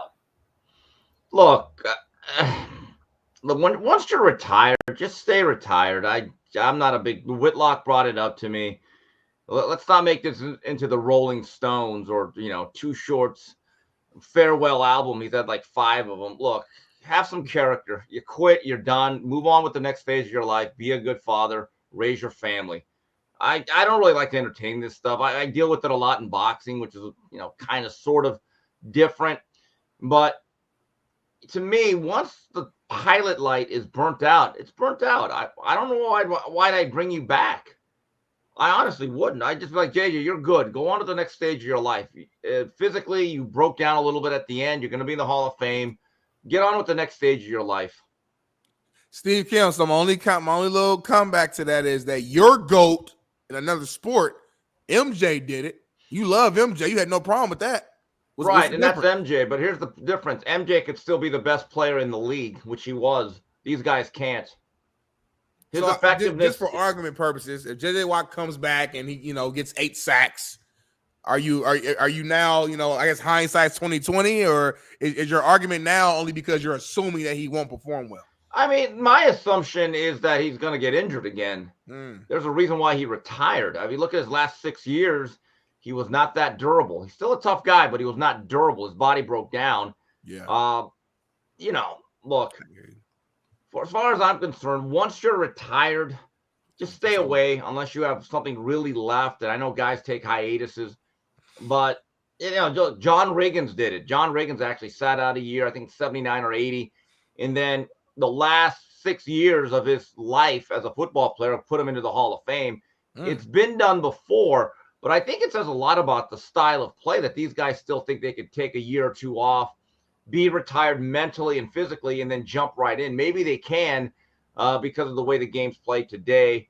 Look, if J.J. Watt still has it in his gut that he wants to be a 3rd down edge rusher, and look, we're going to play him 12 to 15 plays a game max. I mean, it could work, but there comes a point in time where I think teams move on from guys. That's just the nature of the business. Yeah, I don't think it's a good look if he says, hey, I need you, come on in. Because that's what JJ's saying. If coach needs me and calls me, I would go. But this would be the last time. And I'm like, I think it's a bad look. That Texan team is is buying into his culture. I think they're on the right. They're ascending upwards. I think this is a distraction. He's a guy waiting to get injured, in my opinion. He's not going to play all the time. He's like a Von Miller to me at this point in his life. Like, he's older, over the top, over age. I don't know. I do think real quick, his last season, he did get like 12.5 sacks, though, 2022. He did, but he was hurt. Y'all know. Yeah. I know he did, but he was hurt, and he said he could come back and all this stuff. So I don't know. Let me go into college football, Steve. I got interesting take here. I don't know if you saw this. Including walk-ons, 39 players have committed to Colorado. 48 have transferred out.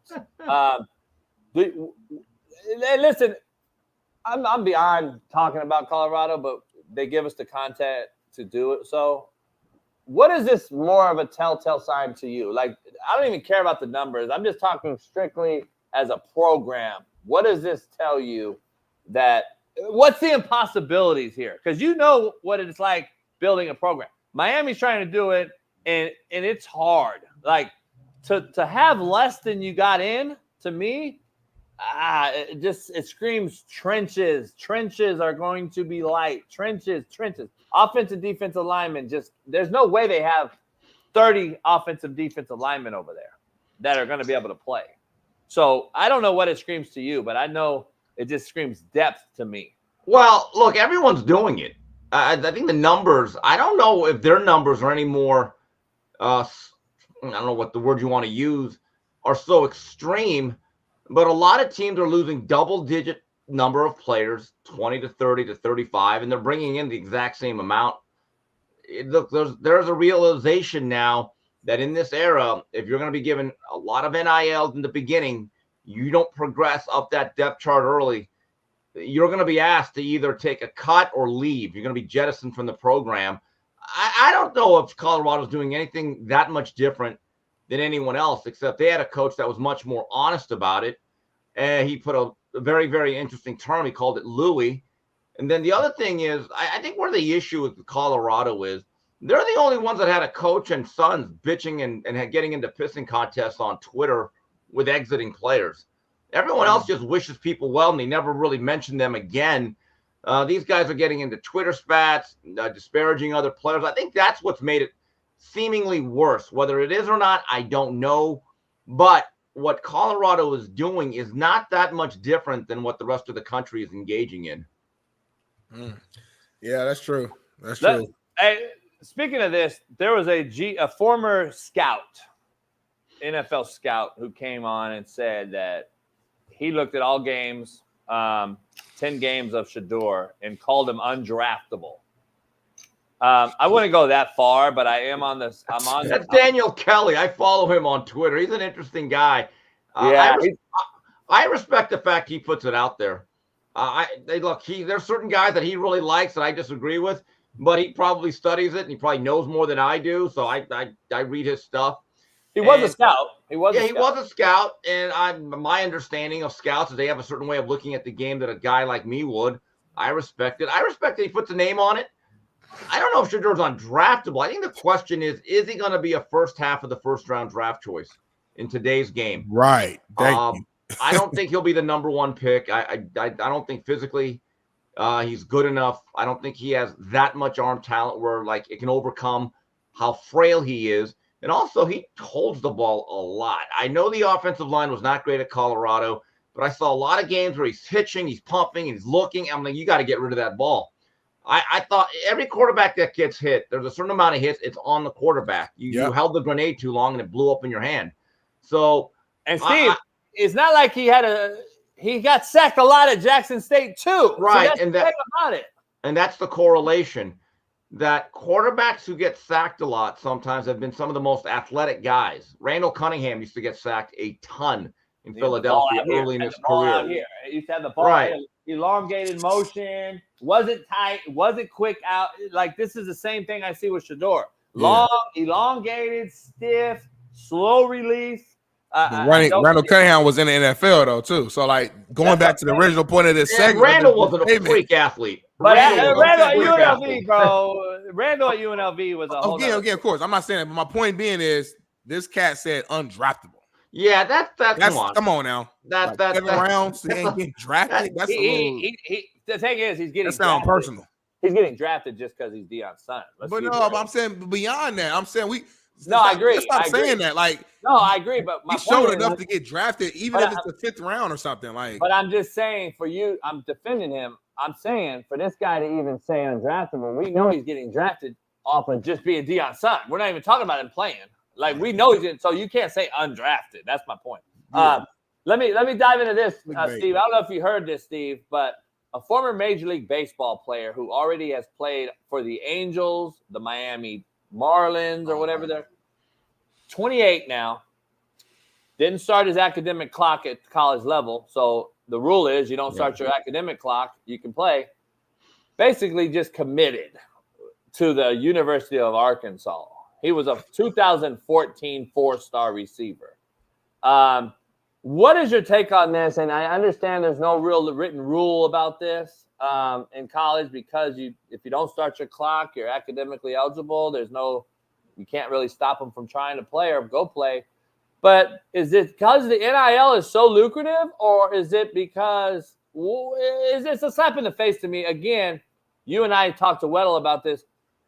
We see these private texts. Again, he's taking away high school scholarships. He's taking away JUCO scholarships. It's becoming a mockery. Yesterday, I saw another former basketball player transition and another baseball player as well transition to a scholarship at the four-year level. It's becoming a joke. When is the NCAA going to say enough is enough? Well, this is nothing new. Miami had a guy during the Butch Davis years. His name was Andre King. He played minor league baseball. I think he was in the Braves organization. I mean, Chris Winkie did it, but yeah, so that's something new. And Andre had originally committed to Michigan, didn't progress in baseball, so he went to college football. Pretty good third receiver. You know, he played with Andre Johnson, but he really played behind Santana Moss and Reggie Wayne. He was actually good enough to get drafted and had a couple of years with the Browns. This could be a way for this guy. Maybe, again, I don't know much about his baseball career. Maybe he's finding out that breaking pitches in Major League or professional baseball are very difficult. It's the most difficult thing to do in sports is to hit a baseball consistently, okay? Maybe he wants to get some college credits. I don't know what his educational standing is. And maybe he says, athletically, I still have something to give. But I'm just telling you, I've seen a lot of great athletes play baseball who were rated very highly.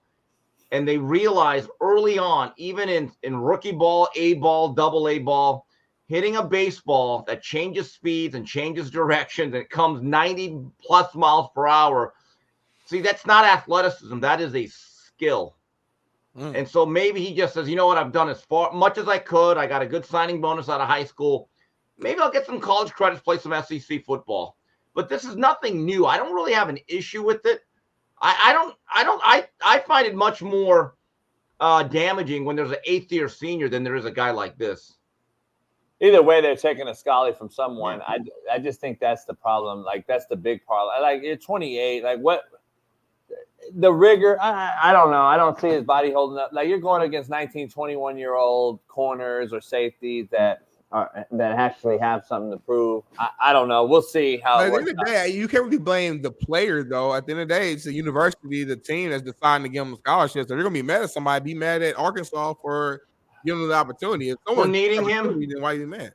And also, Arkansas, and I love Sam Pittman. I think he's a real football coach. But, Sam, what are you doing recruiting a wide receiver?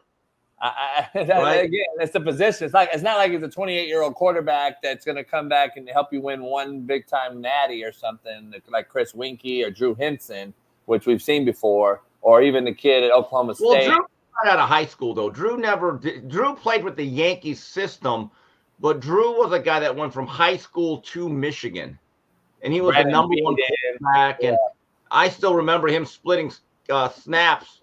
He was so highly thought of. Tom Brady, as a senior, was a rotational quarterback in the beginning of the year. They were actually splitting snaps, and Lloyd Carr, I think in his own mind, said, okay, Henson's going to pull away here from Brady.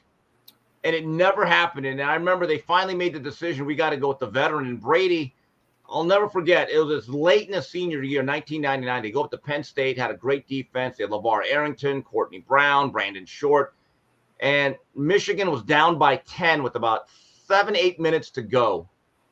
And Tom Brady did some stuff in that game that should have shown, like, you know what, this guy has a lead a little bit better than we think. He led 2 late touchdown drives through this corner route. I think it was to Marquise Walker or Knight, Marcus Knight. And it was an absolute dime. And I said, you know what, Brady's not bad. He's better than we thought. And then they played in the Orange Bowl against the Sean Alexander-led Alabama, and they won 35-34. Some guy missed an extra point in overtime. And Brady at the end showed, hey, I'm better than Drew Henson. And Drew Henson never developed in either sport because he should have concentrated on one. After high school, I just think he looked, I don't know if he regrets it or not, but that guy was thought to be a top 5 baseball and football player at the same time. But again, in the era of specialization, it's hard to be Bo Jackson. And didn't Tennessee with Manning have, what was his name, Helton? Yeah, they had Todd Helton. Todd Helton, yeah. I was actually at a game where he played. I was at the 1994 season opener. He started at UCLA, didn't he? No, well, Tennessee had a quarterback by the name of Jerry Colquitt. It was a fifth-year senior. Everybody loved him. He was this athletic, dual-purpose quarterback, and they ran an option. His first drive of the game, and he blew out his knee. Sad story. The guy waits 5 years. And Todd Helton was the backup quarterback. The third stringer was Peyton Manning. I think Peyton was even a 4th stringer, wasn't he? Well, they had another quarterback. His name was Brandon Stewart. They were top 10 quarterbacks, and Brandon ended up going to A&M. And I'll never forget. So I had kind of known who Peyton Manning was because I saw him on a couple shows. The magazines talked about him. So he was a Street Smith back in the day with me. Street Smith. Tennessee. Well, their offense was struggling, so Fulmer puts in Peyton. I'm thinking, oh, Peyton Manning's going to play great. But he hands off 3 times, and that's all we saw. And I'm like, hey, Fulmer, you're really going to put in your blue chip quarterback to have him hand off 3 times, and we never saw him again. But by 6-7 games later, he's a starting quarterback. Yeah, I remember that vividly because that was my class, my high school class. People don't realize, like, back in the day, it was Street Smith magazine who geographically named what was called at the time blue chip All-Americans. Yeah. And that year, I was on the West Coast. Allen Iverson was the East Coast blue chip All-American. The Northwest, the North, or they called it the Midwest, was what's my name? The Michigan QB. Henson? No. God damn, I said it yesterday on the show. And then the South was Peyton Manning. So it was Manning, Iverson. The North or the Midwest was Brian Greasy. So really, yeah, that was out of Columbus. He went to Columbus, Miami. He was okay. I'm surprised he made any All-American teams. I'll be honest with you, he was okay. Yeah, and then because he went to Michigan, I think, or whatever. I don't know. And then his daddy, that's what it is. It's nepotism at its finest. Let's dive into a little boxing with you because the head of the, what do they call it? The New York SAC, the NYSAC resigns in a kind of a alarming manner. What does this tell you, I guess?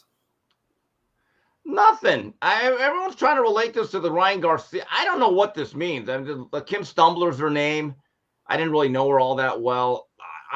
People even be conspiracy theorists and say that, well, she's resigning because she mishandled the Ryan Garcia thing, or that Ryan Garcia is going to be exonerated, or they want someone that's going to hammer Ryan Garcia after the B sample. I don't really know. I think people are making too much out of it. You still have a B sample. There was news that the nandrolone test, that one came out negative, which is big for Ryan. If that would have been positive, that would have been an issue. But I think people are jumping to conclusions here. I don't know what Kim Stumbler's situation was. She, to me, was just another political appointee in the game of boxing that didn't really know much about the sport, to be honest with you. I don't know how much of an impact this has on the sport, but I think people jumping to conclusions about what this means for Ryan Garcia's positive drug test, I wouldn't really say anything because I don't know. I haven't heard anything, to be honest with you, specifically. Interesting. So explain to us real quick. So you said that the B sample came back and he tested negative for one. Well, that's for the nandrolone. That's another test they took, the carbon isotope test. But sample but originally though, wasn't he tested positive, or he had 2? Right, it was the ostarine and the nandrolone. But it turned out that the nandrolone, that one he's been cleared of, but they still have to do a sample B for the ostarine. Now, people have to understand about sample B. Sample A and sample B are from the same pool of piss. They're just broken up in half. So it's not a different urine sample or anything of that sort. Why? Victor So why? Conte. Why does? How can something show up in one symbol and not show up in the other symbol though? That's why. Well, that's I the thing. get That's why. Yeah, you're right. And look, I've been told that very rarely. I mean, it's like 99.9. It's going to be the same result in terms of the test. It can though, Smitty. It's just like taking for life insurance. When you have a insurance agent show up for your life insurance, they have to piss test you. One of them's broken up in proteins. The other one's broken up in, like they call it, enrichment. So all the other shit that they take out, the sample B is a separate site, even though it's one piss test. So if your proteins are too high, they won't give you life insurance. So that's why a lot of people piss first in the morning, and then because that first piss that hits up their fucking jar is probably going to be real dehydrated. It's going to be high protein. So it's going to test different. I know this for a fact because I just used to have to deal with it with my mom. So Victor was on your show yesterday. And I know Bailey, our show producer behind, watches it. And he comes out and says that Ryan Garcia is spewing misinformation. I know he kind of broke it down on your show as far as the fake news segment portion of it. Where are you at with what Victor said on your show? Well, I think it's funny all these people are upset that I have Victor on. Number one, deal with it. I know. Number two, I'll always have Victor on. Number three, he probably knows more about this than anybody. Now, whether you trust him or not, that is up to you. Yeah. All I know is this. I find him to be a wealth of information, and he's a delightful guest, and I enjoy having Victor Conte on. So, but again, the reason why we brought him on is because Ryan Garcia and his father said, we're going to sue Victor Conte because he owns VADA. He doesn't, and it's not true. And so us being fair and balanced, we just want to get the other side out. He's allowed to defend himself. Now, all the Ryan Garcia jock-sniffing groupies, you're not going to like it, but there's nothing you can do about it. I'm going to bring on who I bring on, and Victor's going to say who he brings on. He's going to say what he says. And if you can, please argue with the merits of his argument, not because you want to go out there and get on your knees for Ryan Garcia. That's fine. You're a groupie. I'm good with it. You're allowed to be that. And I said, well, I don't trust Ryan Garcia or Victor Conte. And I said, you know what? You're allowed to. That's fine. I don't get emotional over this. I'm doing a show, and my job is to go out there and entertain and inform. That's what I'm doing. So look, Victor is a guy that's a very polarizing figure. Just by associating with them, you get a little shrapnel. People say, oh, well, you're with Snack and this and that. And to that, I say, yeah, snack.com. Make sure you use the promo code Keynan to get 25% off all products. like be upset, people. Go ahead. As Tim Bradley says, go ahead, talk whatever you want. I get paid to do this. Just keep that in mind. No doubt. No doubt. All right, so let me ask you this from your experiences. So, like, just being real, what are the chances that Ryan's B sample will come back clean on the Oscar? And like, it's very rare that again, I think it's very rare because generally, from what I remember, for the most part, it's basically the same result. Right. Now the question becomes, and again, and he's talked about this, Victor, there could be a chance of contamination. And the way you prove that is you bring all your samples in, not your samples, all your supplements. You have them tested. Then you go through the lot number. There's actually been cases where it's been proven it's contamination. Yeah, because Ryan Garcia has this has never happened before. And like, we've never known him to be a guy who's ever taken stuff, right? Not to say he's not doing it. Yeah, there's never really been any suspicions that I've known of. I mean, he talks about smoking weed and drinking, and I don't know about that either. He says a lot of things to create a certain type of image or a persona. But the drug test is the drug test. Nonito Donaire and his wife have done some really good videos about how the VADA drug testing works, about the protocol of how the urine is collected, how it's sealed by the fighter itself, and then how it's mailed off. This whole notion that somehow Victor Conte had his tentacles and everything, and he's pouring in other urine and I find that to be ridiculous. Yeah, no, I'm with you for sure.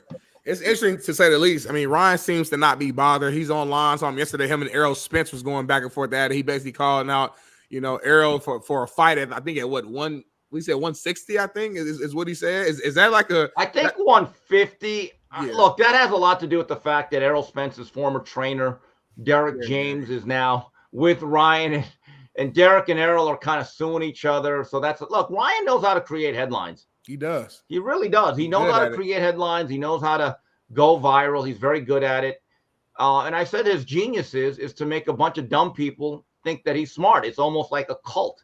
It's almost like Jim Jones, and they will drink his Kool-Aid. And to that, I don't even get upset at it because I feel as though, look, we are capitalists. We all make money in certain ways. I just reserve the right to have my opinion on it.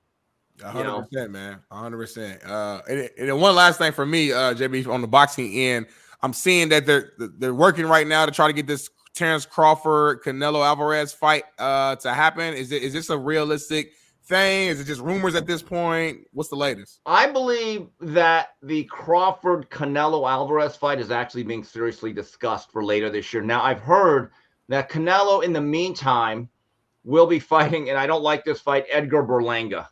Oh, that's real? I saw that. I saw Berlanga made a post. I actually think that's headed in that direction as we speak right now. I don't like that. I think a lot of people are down on that fight for good reason. Crawford fights Israel Madrimov August 3rd. So the timing kind of works out. And my understanding is that Turkey Al-Sheikh, the Riyadh season organization out there in Saudi Arabia, they want that fight. And there's actually some serious discussions. I think that fight's actually pretty feasible by the end of the year or early part of 2025. How big would that fight be? Like in terms Big. of like that's one of the biggest fights of all time, you think? No, I mean all time. It's one of the bigger fights today. You have maybe who was considered one of the very best fighters in the world. Terrence Crawford is no worse than 1A or 1B. It's either him or Inoue. Go either direction. I don't care.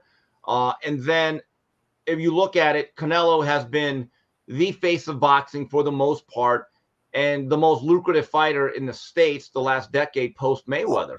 Yeah. And then you have the Mexican black thing going on, which in boxing, that matters.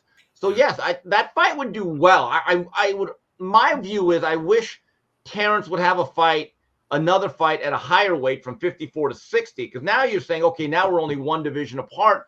But again, there is a time frame that everyone's working on. So we'll see. We'll see. Let's see how Terrence looks August 3rd against a pretty good fighter in Israel Madrimov at 154. Ooh, I'm excited. I'm excited, JB. So this Garcia Spence thing, is it happening for sure? Nah. Garcia, no, I think it's a lot of talk. I mean, look, first of all, we got to see what's going to happen to Ryan. Is he going to be suspended? What it's the disciplinary measures, or there's none? Maybe he's cleared. We just got to let it play out. I think there's a lot of content creators on YouTube taking sides, putting it, I think, willfully ignorant of what is actually taking place, hoping things happen. Let the facts play out. You don't have to believe Ryan Garcia or Victor Conte, as far as I'm concerned. We're powerless in this whole thing. Let the legal process play out. Devin Haney will have his representatives. I know Ryan Garcia's hired people that specialize in dealing with athletes that have been tested positive. So this is going to become a legal battle, in my view, in the next couple of weeks, especially or maybe specifically if that B sample comes out with the same test result as a couple of weeks ago. What about, who is it, Gervonta Davis, his name? Yeah, he's fighting Frank Martin June 15th. But I've heard rumors that he's saying, I'm not fighting in Vegas. Is that true?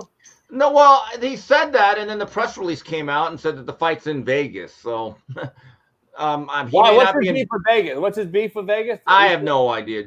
These guys these guys today say a lot and say nothing.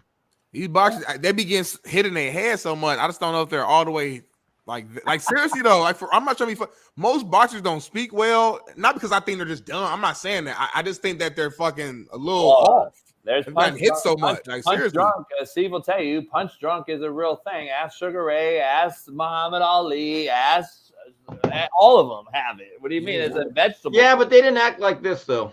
No, they didn't act like this. I'll tell you this much. I agree to that. Are you on Whitlock later? Yeah, we got to talk about the MVP and congratulations to Jokic.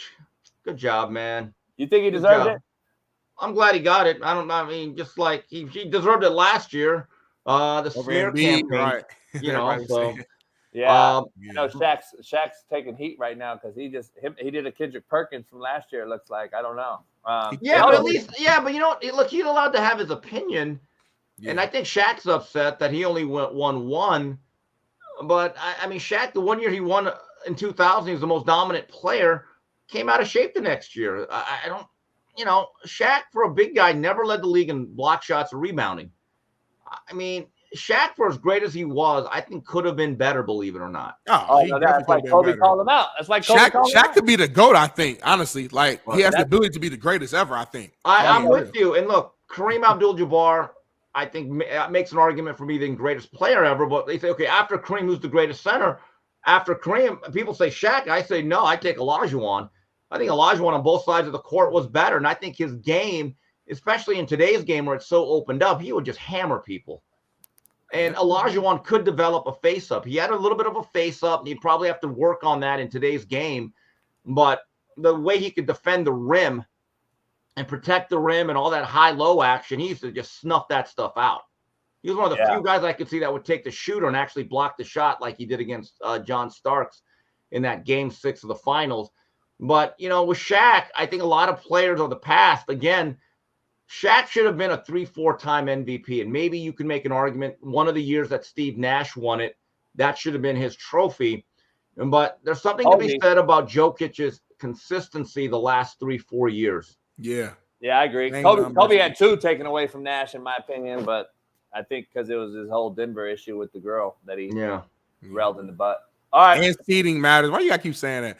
Hey, Steve, are you guys having Antonio Brown coming back on the show today, or? You know, I don't know what the schedule is. Yesterday there wasn't a show. I thought it was an interesting interview. I thought it was an interesting interview. I thought it was an interesting very interesting. Duo. Yeah, interesting duo. How'd that duo come to I never thought I would see that duo in my life. I'm not gonna Although I would have pushed back when he talked about, well, white guys have baby mamas too, and nothing said about it. Well, right, generally because they don't have issues with child support. Once you have a child support issue and you don't pay and you have like 5 baby mamas, AAB, hate to tell you that's when it becomes a story. Tom Brady probably paid every dime he was owed to him. That's why it's not a story. That whole victimhood thing, it's like, see, you lost me, AB. I still like you, but you lost me. Stop saying trauma. You don't even know what the word means. That's like a fallback word for blame everybody else. Well, we had trauma. Oh, get the fuck out of here with that. But I liked AB. It was an interesting interview. Yeah, I don't like him. I think he's a fucking idiot. Hey. He's one of the greatest receivers of all time. That's all I'll say. Hey, 2 things can be true. He's one of the greatest people who've ever touched the field. That's a fact. He had a great 6-year run that matched up with anybody. Unfortunately, I don't think he'll be in the Hall of Fame because of the way it ended, and that's a shame. It really is. Thank you to our very own Corona Centennial alum Vontae Burkett. Oh, come on, you have to go dropping his ass and knocking him out of the NFL. Steve, we appreciate you. All right, guys. Talk to you later. Have a great week. Steve. Later. JB is an interesting cat. Like this guy, like no filter. He don't give a fuck. And that's why y'all watch this show. That's why y'all tune in, because y'all don't know what's gonna happen. I don't either. Like, I'm the same way as the fans. Like, if I was Jason Whitlock, you know what I'd ask Jason Whitlock? So I'd have been like, hey, AB, you bought an Arena League team. You didn't pay the coaches or the players. Where are you at with that? Because I know some players that played and they didn't get paid at all. What happened to that?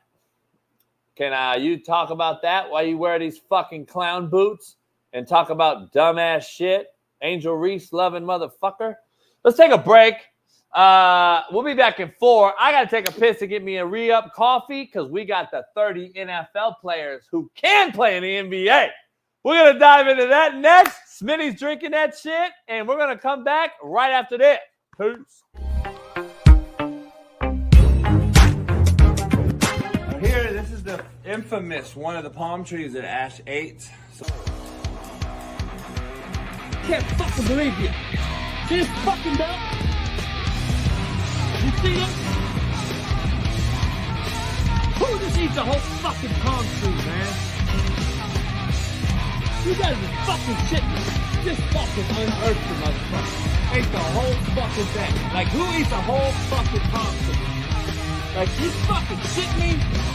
Are you fucking shitting me? Now, let's check now. Who did it? I'm gonna look at the fucking camera. Who fucking did it? Sit down. Sit down. Sit.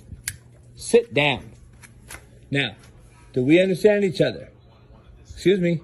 There is no more fucking up palm trees. I'm tired of spending all this money, and now I've created a whole fucking barricade for you. So I don't want to have to dig this bitch out. I'm fucking dead. I'm old. My back hurts. I'm fucking stiff as a porn dick. Come here. Sit down. Sit down.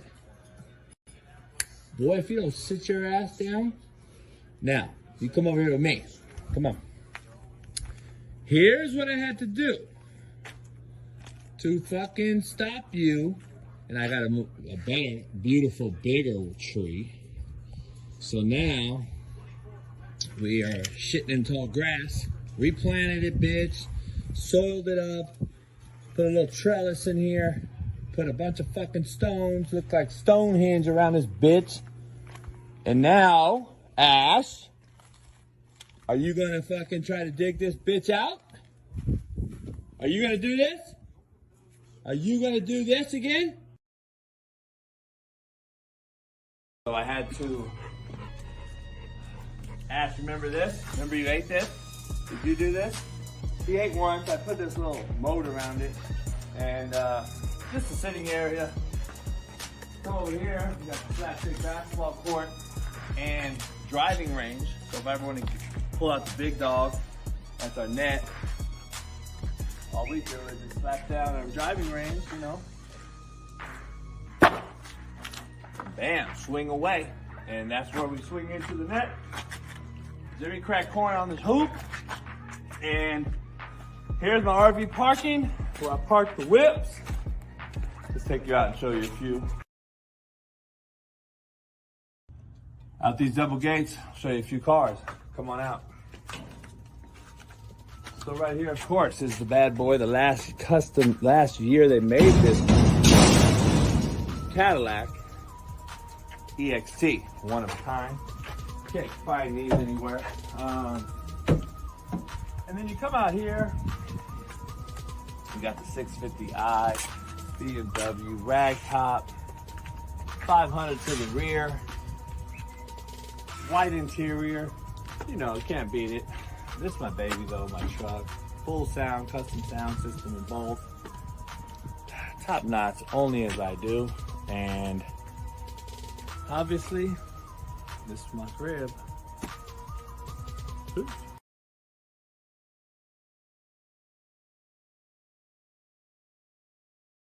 All right, that's JB's Cribs. Appreciate you jumping by, coming by.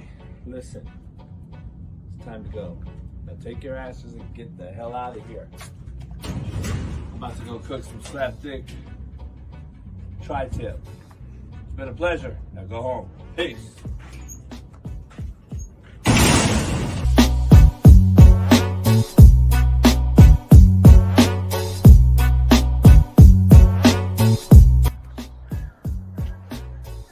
Get to look down on the property. That'll do it. Real Coach JB's Cribs. Peace.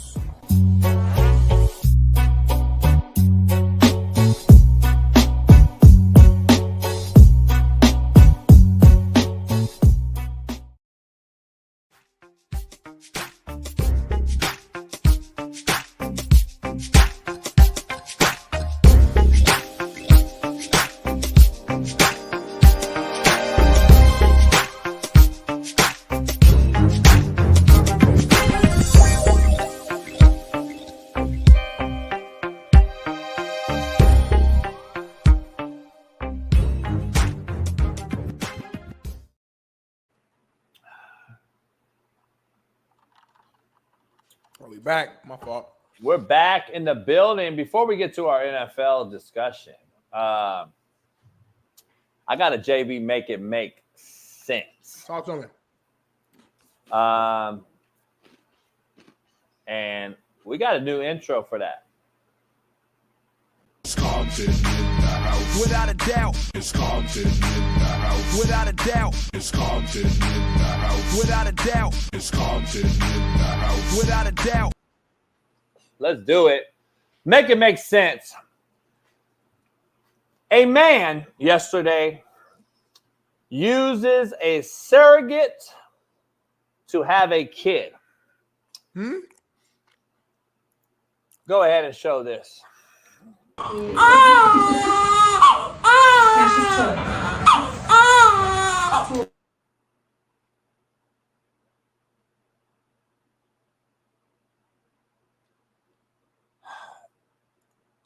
A man used a surrogate to have a kid and sits in a hospital laid up as if he just birthed a child out of his fucking asshole. And like the umbilical cord was just detached with the goddamn placenta, and they bring the child into this motherfucker like he just birthed it. This is what we are doing, people. This is creating a productive child in the world, huh? This kid hopefully grows up as an independent thinker, I pray, and looks back at this fuck and says, damn, you fucked my life up. Why did you even have me, motherfucker? This is a sick, twisted game we are playing with God and the powers that be. Human nature. Human nature is being tested in front of our very eyes. Make it make sense. You can't make something that don't make sense, JB. This motherfucker's sitting there, dog, like he just got the placenta fucking taken out of his womb and the goddamn umbilical cord's cut, and he's laying in the fucking hospital bed. Who's paying for that? We are. For this fucking man to sit there. Now, there's an even more disturbing fucking thing that came out, homie. I swear to God, I don't know where the directors of these hospitals are and what they're doing. My mom used to be a director at a hospital, Hoag Hospital, one of the biggest, most famous hospitals in this California, in Newport Beach. Let me tell you something, dog. There's a video out there we're not even going to show for the same fucking dude. The baby's sucking the nipple of this motherfucker like it's feeding, bruh. Like this motherfucker's holding his nipple and this kid is feeding on this dude in a hospital bed that we pay for, homie. Like, you know what it is, bro? These people got these fetishes. Honestly, that's why I think it's not fake, D. Jones, by the way, because this is not just the only one that we've seen. These dudes have these like real fetishes, and they're living them out in the real world. And but how are we allowing it in our hospitals that we pay for? Is my whole question. Like, how are we allowing this to be dudes to be set up? You know what this would have looked back in the day, dog? That would have been like, get the fuck out! Shut up! You're not coming in here. Like, it wouldn't have been admitted. You wouldn't have been admitted. We're admitting them now, homie. We're paying for a bed for this motherfucker to sit in a bed, Smitty. I want to ask you, JB. If people who passed away from like let's say in the 90s or early 2000s who are no longer with us, if they could somehow pop back in today, what do you think they would say? Like when you think about people that that again are no longer here, but and they could come back to life right now and look at shit like this and see what the world is today, they would be shocked. They would be like, "What? They're doing what?" Look at that kid, homie. Fuck, man, I'm fucked. I got fucked over on this deal. Look at this baby. I got fucked. What am I doing? Why is my fucking mom's stomach hairy? Why is my mom's stomach titties not popped out? Why don't I have any milk coming out of the nipple? Look at that baby looking at that motherfucker. That baby just look at that right there. Look at that. Pause that shit. Holy fuck. What is this? This isn't even God's intention. This is not a fucking woman. This is a dude. What the fuck am I saying? Ah! You got a beard. You have a fucking beard and no titties. What am I doing? Ah! You have a beard and hairy chest. You have pigtails with a beard and you have nails digging into my back. What the fuck have I been born into? Gaia. Hey, babies do read off energy, though. I do believe that shit. So that baby probably like, what the fuck? You're not my mama. Homie, that shit got my blood boiling, dog. Your generation, bro. Y'all the leaders of this world, and you guys, you either coach it or allow it. And you guys have done both. So I blame your generation for leading us into death, because that's what you're doing right now. And it's going to take my generation to step up to the plate, speak out against these things, and try to get some order back into this world. Because right now, it's all over the place. It's no holds barred. Whatever you want to do right now and whatever you want to be is allowed. If Eric Rivera says he wants to be a lion today, well, god dong, he's going to be a lion. If D. Jones says he wants to be a fucking bear today, we're going to call him Bear Jones. It don't matter what you want to be. We have to accept everything. And if you don't, you will be canceled, you lose your job, you'll be fired, whatever the case may be. And I don't know how we got to this point, but we're here now. And if it's already crazy now, imagine what it's going to be in the next 5 to 10 years if nothing changes. Absolutely bizarre. So I'm going to get my money as much as I can, legal or illegal at this point, and I'm going to go create a bunker or some shit, and we're going to go hide out, and we're going to have our own little tribe, and we're going to just handle stuff that way because this world is nuts. Can I be rich today and walk into a bank and say, give me my fucking money? What money, sir? You don't have any money. No, I'm a millionaire today. I want my money. Right. That might be something clever. I never thought about it that way. I'm just saying, dog. Like, what the fuck? I'm gonna walk in the bank and say, "Hey, I'm Elon Musk. Can you give me my money, please?" I'm like, I'm Elon Musk. What the fuck are we doing? I identify as Elon Musk. Give me my money. It's unbelievable, man. How about this shit right here, though? This is again back to what the fuck's going on in the country. A drone captured this at Emory College. These are these fucking protesters, by the way, who are being trained to go against the police in a combative manner if they were to stop the protest. I'm gonna be real, homie. I would absolutely go out there by myself and absolutely mollywop all 24 of these fucking nobody. I would go in there, Smitty, and just fucking clothesline the fuck out of them. I'd clothesline the fuck out of the motherfucker. I'd go in there and run a fucking suplex on one of them. Dog, you gotta be joking me. You got these woke liberal females with masks on thinking they're gonna stop fucking somebody. I'm telling you right now, I'm gonna become a protester. I'm gonna get the homies in the hood, and we're gonna just start going through. We're gonna create a new Antifa. All these other fucks got these fucking BLM. I'm gonna create something, homie. I don't know what it's gonna call. I'm gonna call it the slapdicks. Fuck it. The slapdicks, homie, are gonna make big news. Slapdicks are gonna go in. What we do, Smitty, is go in and just fuck mollywop everybody, no matter who you are. We're gonna mollywop the fucking protesters, the Hamases, the fuck everybody. So that's gonna be the slapdicks. We're gonna go do it. JB gonna walk in looking like Cuban Gooding Jr. And Boys in the Hood, just swinging on everybody. Motherfuckers, pussy ass motherfuckers. That was the worst part of that movie, by the way. I was at the movie. A cat came in and sprayed the whole movie theater with a Tech 9. I was in two. Yeah. I was in two movies that got shot up. Boys in the Hood and Menace to Society. Basically about a year and a half apart. In both movie theaters, separate movie theaters. Cat came in there one time with an Uzi, just shot the ceiling up. Motherfuckers was trying to get out of there. In the movie theater, you're trapped kind of. You can try to get out the one door in the bottom.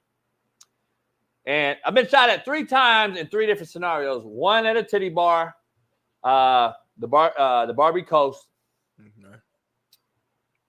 Ron's Barbie Coast. OGs in here know about that. Yeah. And that's one way in, one way out of that motherfucker. I was with my homeboy, Bruce Walker. Shout out to Bruce, who passed away a few years ago. Legend, UCLA legend, drafted by the Eagles, rich co-type.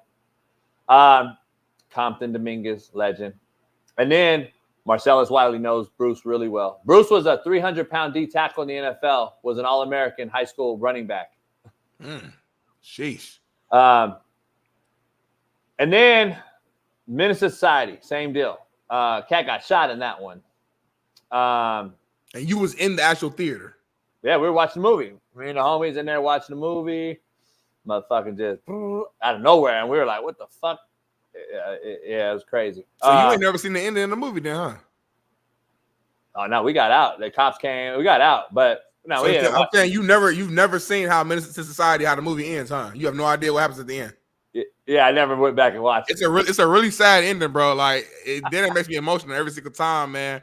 Buddy had to. I can tell you verbatim every part of Menace Society and tell me the last scene of Menace Society right now, verbatim, step by step. What happened to me? Everything. About what? I put him on the spot. Look, he got nervous. I put him on the spot. They calling Cap in the chat right now too, JB. Everybody saying Cap right now. Ask me anything you want. Ask me anything you want. No, that's all good. It's all good. I ain't gonna put you on the spot like that. In Menace to Society, there was a brother that I've known my whole life. He played football, and he got shot in the movie. He was headed to where? What university was he headed to? You mean boys? You mean, hold on, Boys in the Hood? You mean? No, Menace to Society. No, Boys in the Hood. No, Menace to Society. Again, I have to show you that I'm blacker than you on this show. Stop it. Stop it. Menace to Society. Menace to Society. There was a player that played football in the movie, and he was headed to Kansas University. His name was Stacy. Oh, I thought you were saying. Why don't you know this? No. Time out. I know, Stacy. We're saying two different things right now. No, it's not two things. We said two different things. Reason why when you said football player, fucking boys in the hood, Ricky was about to go to fucking play. That's why I took it that way. So don't ever, you ain't gonna ever pull my black card from the one black man on the damn show. Smitty got his hood. White boy. But Smitty got his shit snatched in the hood. He White got his boy. unprivileged snatched right here on the show. How did he think I was talking about Ricky? How did he think I was talking about Ricky? Boys in the hood. Ricky was going to college where he got shot. That wasn't the why discussion. I specifically said Menace to Society. I've seen Miss Society more times than you. I've seen Boys in the Hood more times than you. I've seen all the black movies. I've seen Belly. I've seen fucking Get Down and Lay Down, State Property 1, State Property 2. You ain't seen none of it. You ain't seen none of them. Friday, all them. Let's break it down. All the nights, all them. You haven't even seen Harlem Nights. I have seen Harlem Nights. It's one of the most legendary movies with fucking all the fucking. It's a Hall of Fame movie, is what I'm trying to say. Hall of Fame is all in that motherfucker. Richard Pryor, Eddie Murphy, everybody's in that motherfucker. What high school? Since hold on, no, this is some shit you got to know if you really black movie culture. What? Hold up. What high school has since transitioned to all girls or all boys, but it used to be co-ed? What movie and what high school was in that movie that has now transitioned, that was based here in LA? About three brothers growing up in the hood. What movie is that? You talking about The Wood? The Wood. What high school? Come on, bro. Stop fucking with me, bro. Inglewood. What are we talking about? No. What is the high school? The question is, what high school is it? Not that movie. Don't matter. I know the movie. I just called it out. It's St. Bernard's High School. St. Bernard's High School. I didn't say I know LA better than you. I said I know the movies, motherfucker. I didn't say I know LA more than you. This your hood. Smitty don't know the hood movies. Smitty don't know the hood movies. Don't nobody in this chat who's not from LA know what high school these motherfuckers went to. If you're not from LA in this chat right now, did y'all know what high school they went to? Be real. Don't lie. St. Bernard's. Don't lie. St. Bernard's High School is the name of the school that was in the movie. Because you're from out here. You're like, no, it don't matter. You saw the school and was excited. Oh my God, just St. Bernard's. This is in my neighborhood. The girl they had the sweaters in the movie. They had all the St. Bernard's was in the movie. Come on, dog. And right across the street is Westchester High School. So come on. Yeah, fuck out of here. Anyway. All y'all weirdos stop in the chat talking about ain't nobody blacker than nobody. That's like me saying I'm whiter than JB. It makes no sense. Y'all motherfuckers crazy. I'm just fucking with you. I know you, but the chat, they really in love with you. Like they crazy. They say some idiot, they say some stupid shit. Eddie Manyweather handle that shit in the chat. I don't have time to argue. Darius, handle that shit in the chat. When people say dumbass shit, I need Darius and Eddie and Keith Lee or Keith Smith, my cousin. Whiteout. Keith, Darius, and y'all handle that shit. First of all, Whiteout, Bailey, can you tell Whiteout? But Whiteout, I'm gonna let you call in later, and I'm gonna show you in the lounge. I have no computer access, so FYI, no Googling for me. Now let's dive into. He's from the movie. All 90% of movies happen in fucking LA. So if I'm watching a movie and it's in my city, in my hood, I'm like, oh shit, that's fucking Crenshaw. No. Just like if movies was in Nap and fucking Indianapolis, that's Cornwall, that's Warren Central. The high schools talked about it. Why would I know that? I don't care about no high school. But they talked about it in the movie. It don't matter where the movie was. That's the least amount. When I'm watching The Wood, that's the least of what I'm thinking about. So have you seen the movie Rebound? With Martin? No, Rebound, the real GOAT. The movie called Rebound, the Earl Manigault story. I don't think I saw that one. I saw God damn! Anyway, Kareem Abdul-Jabbar is in that movie, played by a good friend of mine who's a Nickerson Garden legend, was our athlete, DeAnthony Langston, who played Kareem Abdul-Jabbar at a young age by the name of Lou Alcindor in the movie. Mm-hmm. And that movie was filmed in New York, and the high school was Power Memorial. So Power Memorial High School is where where Kareem went, where DeAnthony Langston from Watts, Nickerson Gardens, played the role of in that movie with Don Cheadle, one of my favorite movies ever. And I know that high school in New York, again, because I know movies. It doesn't matter what state or city the movie's in. I pay attention. Y'all just hear me. I listen. You ain't seen State Property 1 and 2? You ain't seen State Property 1 and 2? It's the worst. By the way, yes, I've seen it all. And it's the worst fucking acting of any movie I've ever seen. Beanie Siegel is the worst fucking movie I've ever seen. Stop it. I've seen every movie you've seen. Get down and lay down. Shit. I know more about any movie you ever talked about. You ain't seen the movie Hoosiers? Get the fuck out of here. Let's What famous gym was they hooping in? Indiana State. No, it ain't. Try again. Yeah, it is. Try again. The national title in that movie was filmed at Indiana State University. The game they're hooping in Hinkle Fieldhouse, JB. At what? Hinkle Fieldhouse, the legendary Hinkle Fieldhouse, Butler University. Stop it. You're right, Butler. I know I'm right. I know I'm right, motherfucker. I do this shit. You know why? Because it happened in my city. Proving a point. When it's in your city, you know it. I meant Butler. But anyway, I can tell you about it. You didn't do it. You seen The Natural? Yep. What's it about? You tell me. I know what's it about. Motherfuckers that are wrong always say, you tell me. Always. That's black people shit one-on-one. Yep, I seen it. You tell me, motherfucker. You know so much. You tell me. That's a hood argument, by the way. Motherfucker, you know so goddamn much. You tell me. You know damn well in the back here, you're like, tell me, motherfucker. I don't know shit. I know that shit. All right, let's dive into something. We're wasting time. I got a lot to talk about here. We gotta do our last 30 real quick. NFL for basketball, and then end the show. I know. Because you gotta go. I know, but first of all, I got some other things to talk about. He smoked a cigarette. He's smoking a cigar at 7 a.m. every morning. That shit cannot be healthy for you. There's no way. But continue. You mean at 6? This is my second cigar. That's insane. That's actually regular. Let's dive into some hell yeah, hell no real quick because we're going to end the show with our football players transitioning over. So hell yeah, hell no, brought to you by Winnable. Head on over to Winnable/Slap Picks and get your picks today. Our picks are in for today's lock. I'm 2 for 2 the last 2 days. Woo! I'm back. I'm getting back on the winning board today. I feel it. All right. Hell yeah, hell no. The NBA MVP is a popularity award. Hell yeah or hell no? I'm going to say hell yeah. I don't fully believe it's that, but I think that plays a role because you got to think media members, journalists are the ones who are actually voting for these awards. You know what I'm saying? So like you got to think if you have a bad relationship with media members or they don't like the way that you portray yourself, they're not going to vote for you to win an MVP. Just like you bring up the Kobe situation, there's been countless other stars as well.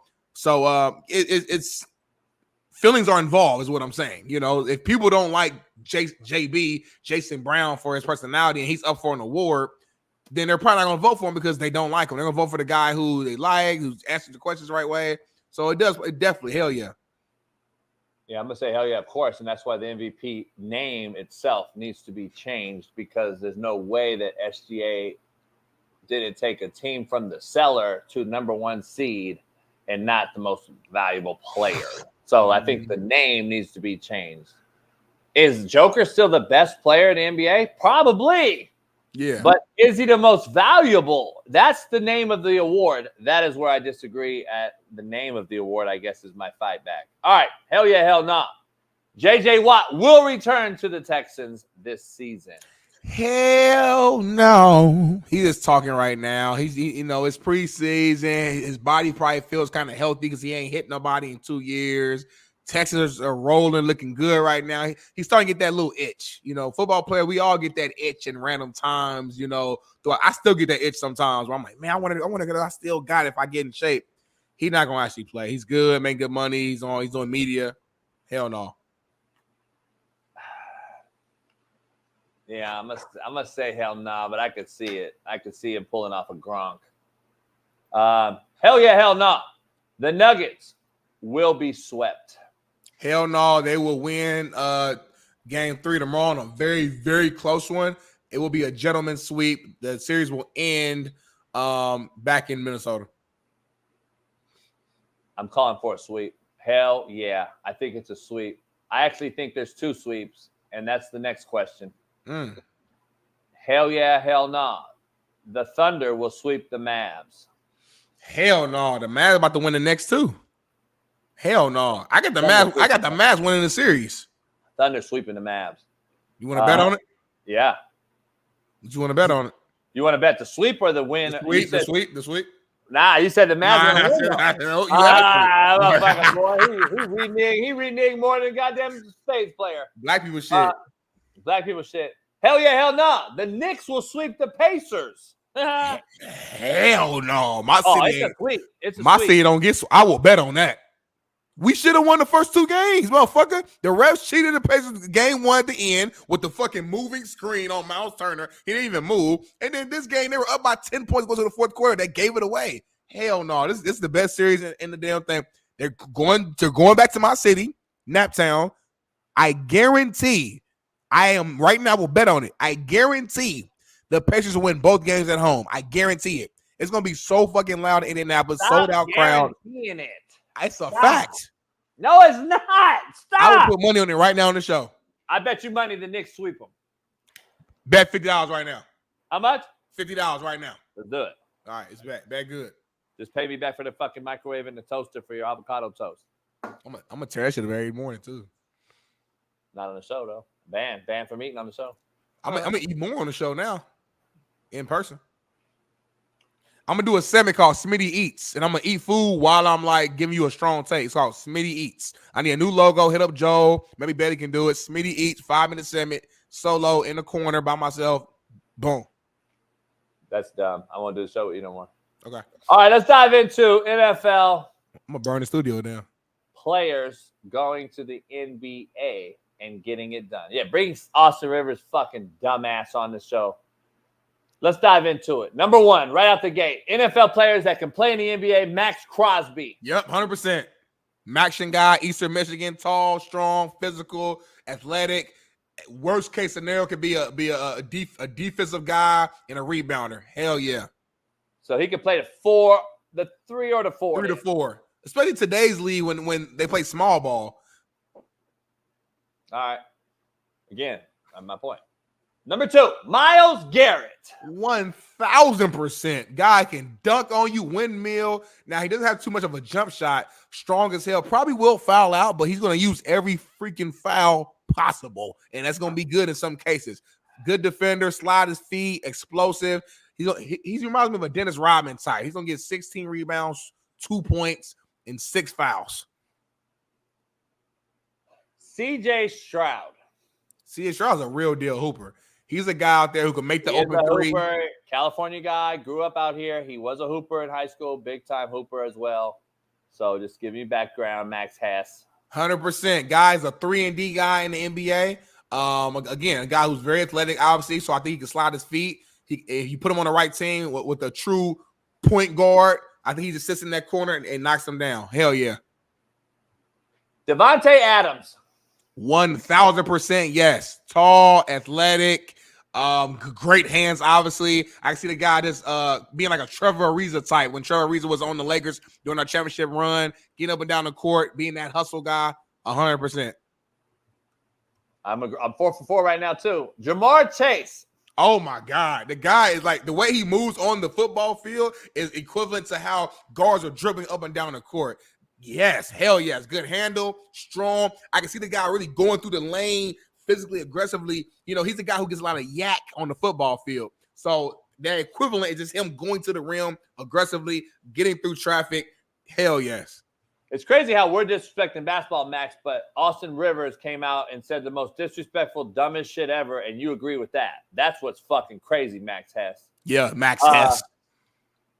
Lonnie Johnson, my kid. Just FYI, if anyone don't know about Lonnie used to dominate a team with 3 NBA players at Garden City JUCO in college, and literally him and one of the next guys I'm going to talk about hoop every day with NBA players. Lonnie Johnson is a hooper, by the way. So, Lonnie Johnson, yes. 6'2". How much? 215. Lonnie's 6'4". Oh, they got him listed at 6'2" on the thing. He's legit 6'4". Let's just put him at 6'3" then, just to be safe. 6'3", 220, 2-guard, physical. He could jump out the gym. Freak athletically, hell yes. We've seen him lock up Travis Kelce. We know what he could do. The next one, Jalen Ramsey, hooper. Oh my God. He's a hooper. He played him and Lonnie. He would hoop in LA downtown. When I lived downtown, the gym down the street, he would hoop every offseason, hooping, jump out the gym. One of the best athletes in the NFL. So forward, Sauce Gardner. Oh my God, the man from Detroit. Do I need to say more? Midwest guy. We grow up hooping. Like that's what we do. Like that's what we do off the rip. Crazy athlete, long, lengthy, similar to a Jalen Ramsey, but obviously had a court. Similar to Jalen Ramsey, tall, lengthy, athletic, fast, talk shit. Like Worst case scenario, great defender. Worst case scenario. My kid, who was a hooper as well, 6'6", 255, Jermaine Johnson. Motherfucker strong, tall, explosive, obviously off the line. Come on, my guy. Real deal hooper. Iman Shumpert type. Yes. Jermaine's a hooper. T. Higgins. We've seen the tape. Right now, everybody in chat, Google T. Higgins. Say T. Higgins basketball highlight tape. Go to Google. Do it right now. Put up another tab and watch it right now. That will answer your question.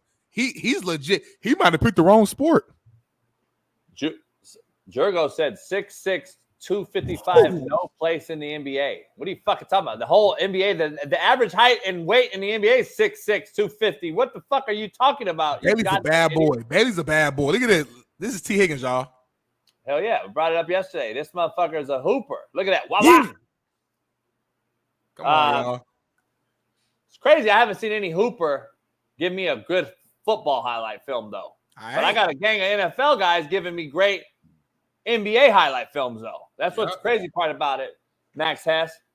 Micah Parsons. Come on, man. A great defender. Marcus Smart type, Drew Holiday type, chase you around. He's not going to be great on offense at all. I'll be real.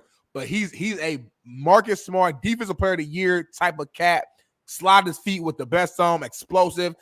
Lots of steals just in the passing, playing the passing lanes. Oh my God! Like, probably, I think he'd be a top defender in the league right now. All right, now we're gonna get to some guys a lot of you may not know or do know, but understand the positions they would play in the NBA. Mo Alley Cox. Oh my God! Like actually hoop though. Like, he's a hooper. Actually hoop for real. 265, 6'6", 6'7". Mo Alley Cox. Tight end from my coach, if y'all didn't know that. Definite 4. That's not in the conversation. Like he definitely like did it. Like, it's not. Mo Alley Cox will play in the NBA. Keon Coleman. Freak. Young cat, Michigan State. Hooped at Michigan State. For those who didn't know, contrary to belief, used to wear gear from our clothing line when he was a freshman. Y'all didn't know that. Stop playing basketball and focus more on football. But go look at the tape. I think he was like a 4. Was he a 4-star?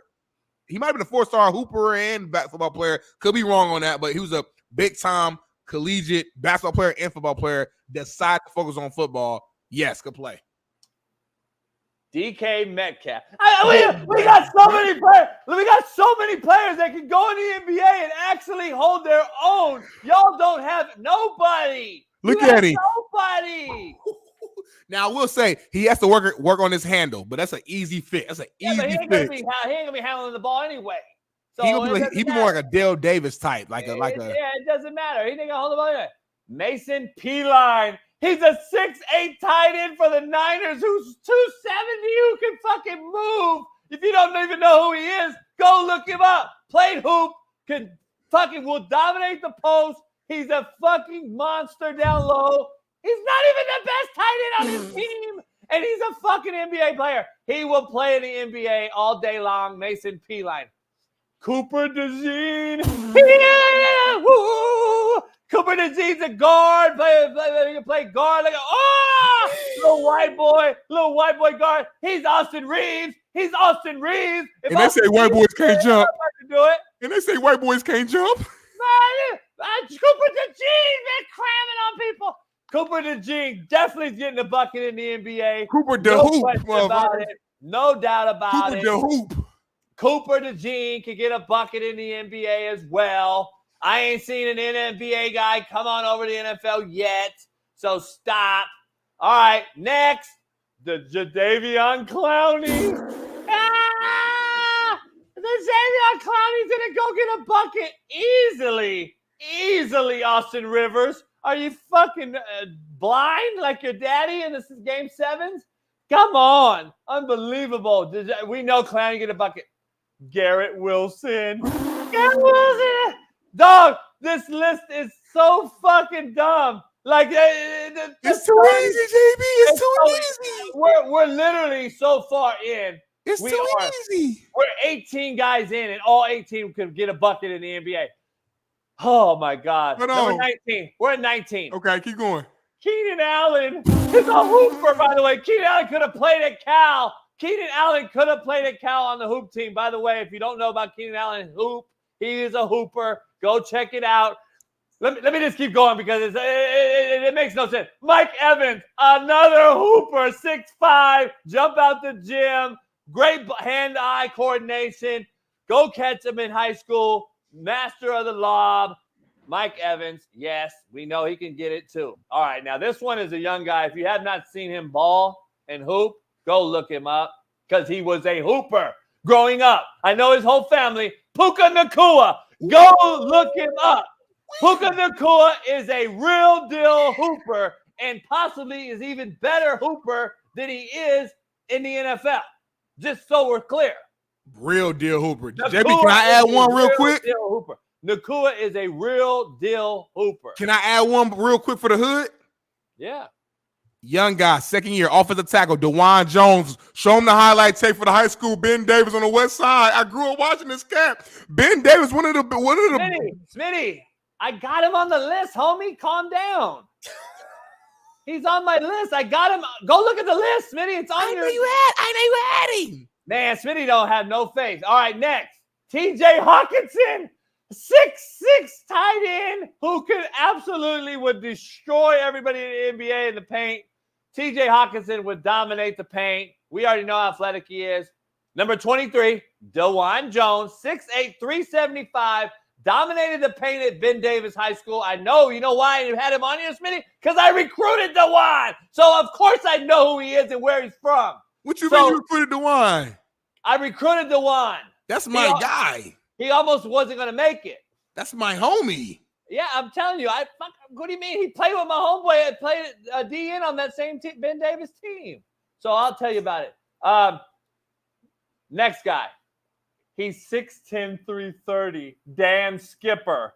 Go look him up for the Lions. He's 6'10", 330 and has feet like a cat. He would dominate anyone in the NBA other than probably Joker, but he's 6'10", 330 who can jump and move his feet. By the way, we have center covered. We have forwards covered. We have outside perimeter players covered. We have shooters covered. So just so you know, you have. I think we could do a starting line of football guys that can make the playoffs in the NBA. But the NBA has 0 QBs, 0 running backs, 0 linebackers, 0 O linemen, 0 D linemen. But they got 30 guys that can play in the NFL. I'm gonna keep going. Next, Christian McCaffrey. Have you seen him hoop in high school? Have you seen Christian McCaffrey hoop? Oh my God. It's a fucking movie. I mean, we've already killed the guy. It's in his blood. It's in his blood. Whiteo, you crazy as hell. Whiteo, you better go watch Nakua shoot, homie. You out your goddamn mind if you don't think Nakua can shoot the ball. You better go watch C.J. Stroud shoot, homie. You out your mind if you don't think they can shoot the rock. T. Higgins, Whiteo, you crazy. Next one, Bobby Wagner, right here from Southern California, an All-American high school hooper. Bobby Wagner, by the way, who has NFL nastiness, who will take that to the NBA and Lock will your ass body up. you. Next, T.J. Watt. Stop playing with him, JB. Stop playing with him, JB. Listen, dog. Okay, how about this guy who played hoop in JUCO? Tyreek Hill, who can jump out the gym. Here's your point guard, slasher. That's Nate Robinson times 2. If Nate Robinson played in the NBA, Tyreek Hill definitely getting the bucket. So I don't want to hear it. How about Breece Hall? Kansas, played hoop in Kansas. Breece Hall is a bucket. And then I gave y'all one, and this guy, if you don't know, is a hooper too. Drake May, who hasn't even played an NFL game yet, is a hooper. Go look at Drake May playing hoop. Drake May is also a hooper. By the way, every one of the players we mentioned can go over to the fucking NBA and get a And we still got more. You lucky we got to stop. Quentin Nelson used to hoop. Like, we got a lot of them. I stopped. That was our 30. The whole Austin Rivers thing, we obliterated it. Your guy yesterday, Jones. James Jones, thank God. James Jones came out. That clip going viral, by the way. I posted that. It's going viral. Yeah, James Jones has come out. Chris Long has come out. J.J. Watts came out. Will Compton, J.J. Watt. Darnell Smith came out because I was the first one yesterday, contrary to belief, that came out and said some shit against it yesterday on the show. JB came out. We already came out. We just obliterated it. That's what we do. Let's clap it up for us. Clap it up for us. Clap it up for us. We just killed the whole Austin Rivers thing. Austin Rivers should never come back out again and talk about anything ever again. Please don't ever do it. Austin Rivers, you and your daddy should go hide somewhere and watch a Game 7 since you will never be in one. Oh, my goodness. Anyway, we're going to wrap the show up a little early. I just want to dive into the last portion of this. I want to just ask a question. We started the show off. Trae Young left LeBron's clutch and went to CAA. Does this hurt the chances of him being a Laker or help? Contrary to belief, it actually could help too. There's another way to think about it. So go ahead. I about to say, I was gonna say it damn sure don't help is what I was gonna say. I want to hear your take on it, but I mean, leaving my agency, leaving my team, I don't see how that helps you get to my team. I don't know. That seems a little counterintuitive for me, but I mean, we'll see. I mean, it doesn't mean it's not going to happen. I'm not saying this moving, but it's damn sure not going to happen. I just don't think it necessarily helps it either, though. It's kind of like it was one of those things that it happened for whatever reason, and we'll see. Regardless, I don't think Trae Young's the answer. I don't think if we get Trae Young, we're going to the championship with a 1 year older LeBron, AD, who thank God just played the most games he ever did, but that's not something we can count on every single year. And Trae Young, who was hurt this year as well, even when he's healthy, he's a good player, but he's not a superstar player. I don't think he's the guy that gets us over the top. We're not better than the Nuggets. We're not better than the young Timberwolves. We're not better than OKC. We're not better than the Mavs with him. We're not better than a lot of teams with Trae Young. So regardless, I don't think he's the answer. Why though? I put the link in the chat. You call in real quick before we end it and just go ahead and defend the NBA. You know Wido's a basketball player at heart. Yeah, but he's got no shot. So he can come in and say what he wants. He has no shot. By the way, Pac-Man, Smitty said talking from the perspective of LeBron James. Fucking goddamn, homie. Shout out to Wido, man. My guy, ain't seen him in a while. How you doing? Yeah, I didn't know what's going on, y'all boys. What's going on, chat? All right, Wido, you got to say. I'm gonna give you a straight minute to rebut what we just said, and then we'll debate it. We'll debate it for another minute. We going on mute. It's all you. And listen, first and foremost, I'm never gonna say you guys are wrong, but we all got an opinion. We can't have a one-sided fight. as a lifelong basketball player, we all know the football players because basketball is definitely the easiest to transition to because everybody can hoop and mostly does hoop. That's what we do on the weekends, even on the off season. Let's go hoop. So they definitely can. But will they succeed in the top level in the NBA? Probably not, because all you showed me was dunking highlights. I've played with football players my whole life. They're all fast, athletic, can jump, play defense aggressive. And it's the easiest to go at if you're a nice hooper, because all that fast running, as soon as I stop, you're out of there. I've made more football players fall. I've dunked on more football players because they try hard. Shout out to them. You didn't mention Justin Simmons. I played against him in high school. He was a fucking for real basketball player. Is in the NFL now, I believe. I don't know if he's still in the Broncos, but shout out to Justin Simmons. The issue is, coach, he was phenomenal on the fast break, was slamming on us in the magazine. I caught a dunk. I'm sorry. But none of your guys have shown me a half-court highlight, which is what you need to transition to NBA. Because I know hoopers that are just dunkers. Go look up Shaquille Johnson. He'll freak you out with his dunks. Couldn't make D1 SEC basketball. So that's my whole issue. So, and to bring it all back, coach, I don't think anybody is going to start and be a starter and take someone's job, NFL or NBA. The NBA guys I'm referencing are De'Aaron Fox, Anthony Edwards, Russ, these guys. Maybe they could be a second, third cornerback. Not the starter, but you telling me you can't get couple of reps and hang with it? Because when we watch NFL, and remember this take, when we watch NFL, coach, and we see a little safety get his ass thrown down or beat on a play or look dumb, you telling me somebody else couldn't have done that? Because the fans will say, I could have made that tackle. I could have made that play. So I just kind of want to get the balance a little bit, but I'll say the NFL guys will definitely do better. But you didn't show me anybody that looks super, super ready for the NBA right now. Athleticism will translate, but when a team defense with referees, it kind of gets eliminated. Shout out to Khalil Mack, too. He's in my hometown. Played with him a few times. Real athlete, but action.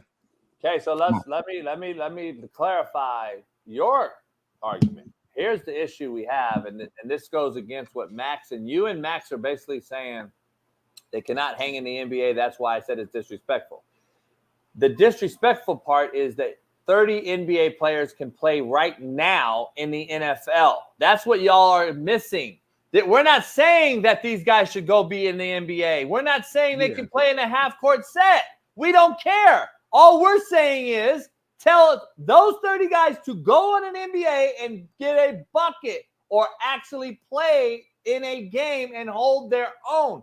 Not one of those NBA players can go do that in the NFL. That is the whole debate. That's the discussion.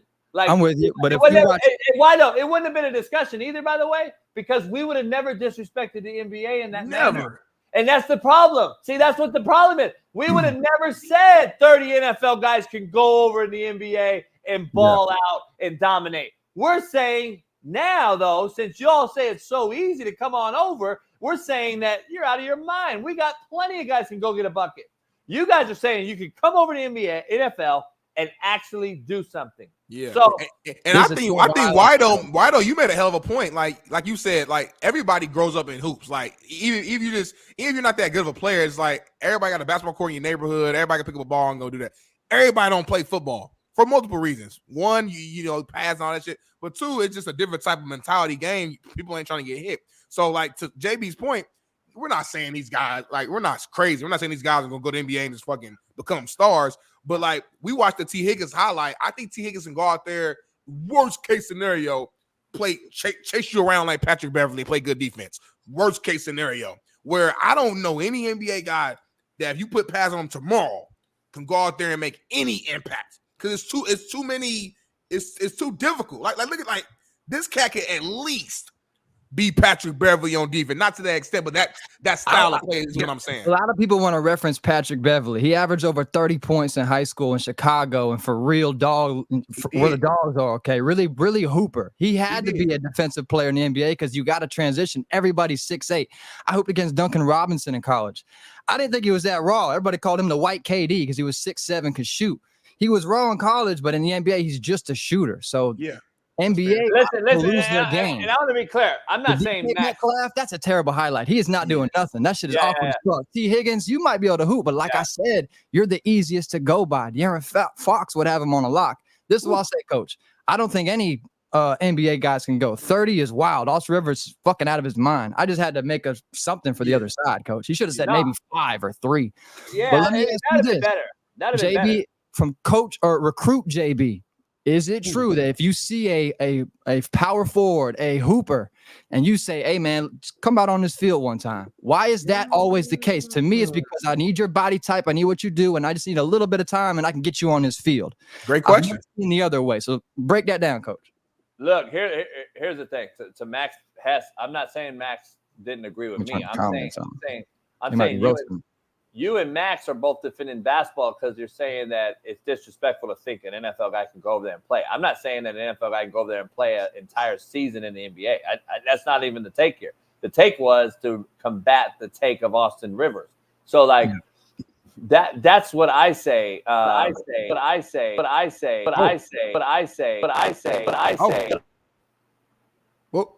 was that?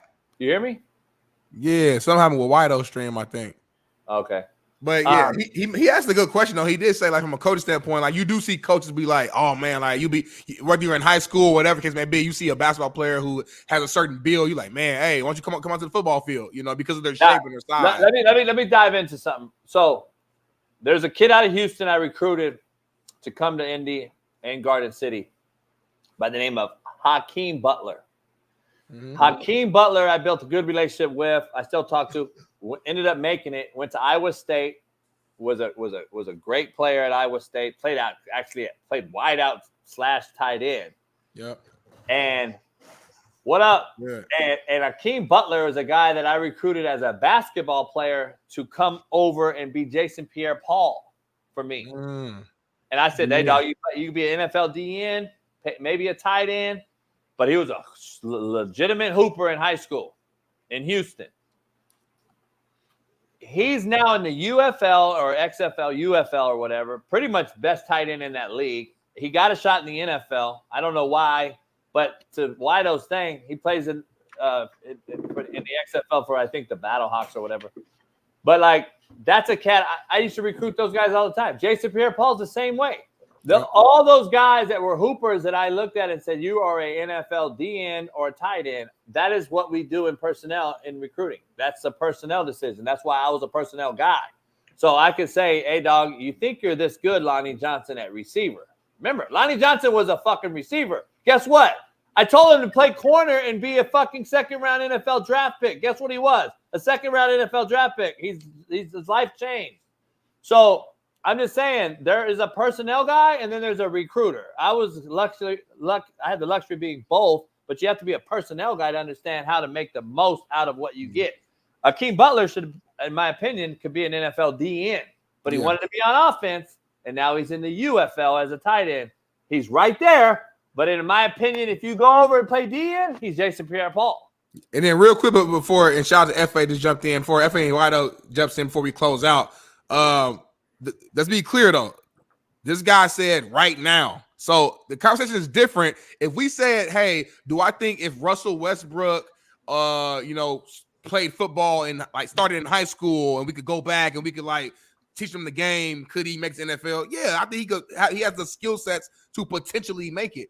But to just so nonchalantly, if you guys saw the video, just go out there and be like, we got 30 guys right now, go to the NFL. That's nonsense, and it's very disrespectful to say that when you got all-time greats. We talk about Deion on the show all the time as a coach, but as a player, like if I'm Deion, if I'm Peyton Manning, if I'm Tom Brady, if I'm any of these all-time greats, Ray Lewis, and I see that clip, I'm feeling disrespected because you're basically saying that like our game is just easy to play, and all you gotta do is be athletic and tall, and you can go play and be at the NFL, not play football, NFL. That's crazy. I want to be clear. I've coached a lot of guys that ended up playing both, and I played at a high school that had a guy that, after I left. But I played with Ed and Charles O'Bannon, who won national championships in college.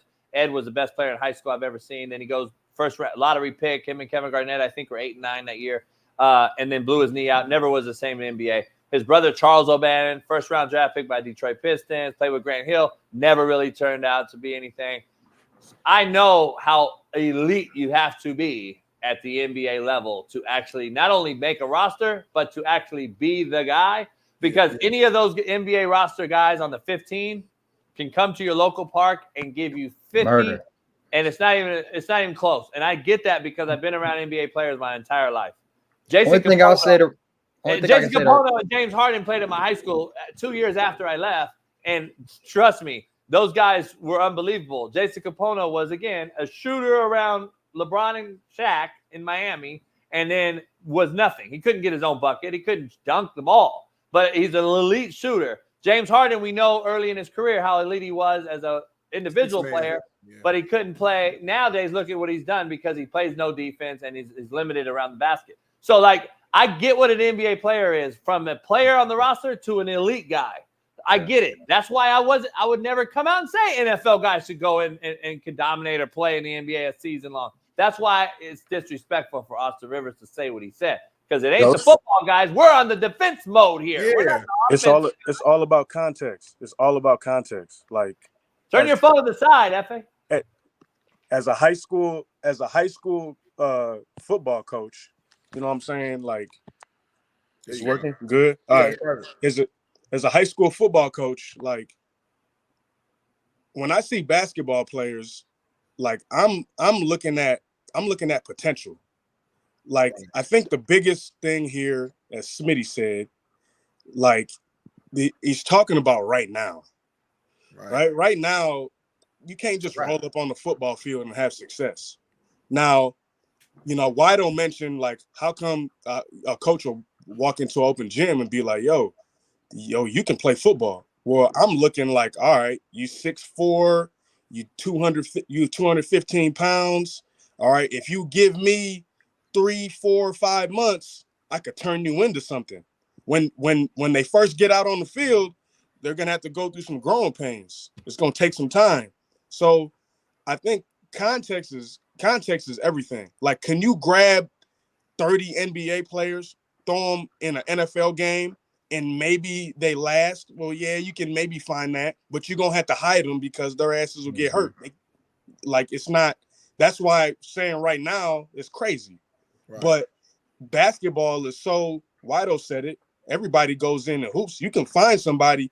It's the NBA nowadays. Some games, it's like open gym. It's like 160 to 150 final score. Ain't no defense being played. Ain't no physicality. If you foul somebody hard, they're gonna kick your ass out the game. So yeah, you can find NFL players that can go in and get a bucket, like JB said. But and basketball, NBA players to just walk on the field and just have straight up success. Nah, you got to have a serious football background to be able to do that, like, successfully. And Wido, before you chime in again, this is the thing: you got to get through fucking camp in year. Like, these cats have no clue what Austin Rivers is anyway. Go ahead, Wido. Yeah, and I'll just say, in basketball, I've seen a few dogs, like real dogs, where it's like, hey, it's their mindset over everything. That's why there's a rare Kobe, right? But you can get away with being a finesse guy in the NBA as a good basketball player. NFL, even the guys coach goes at, Mahomes, the soft, they're all dogs playing fucking football at the end of the day.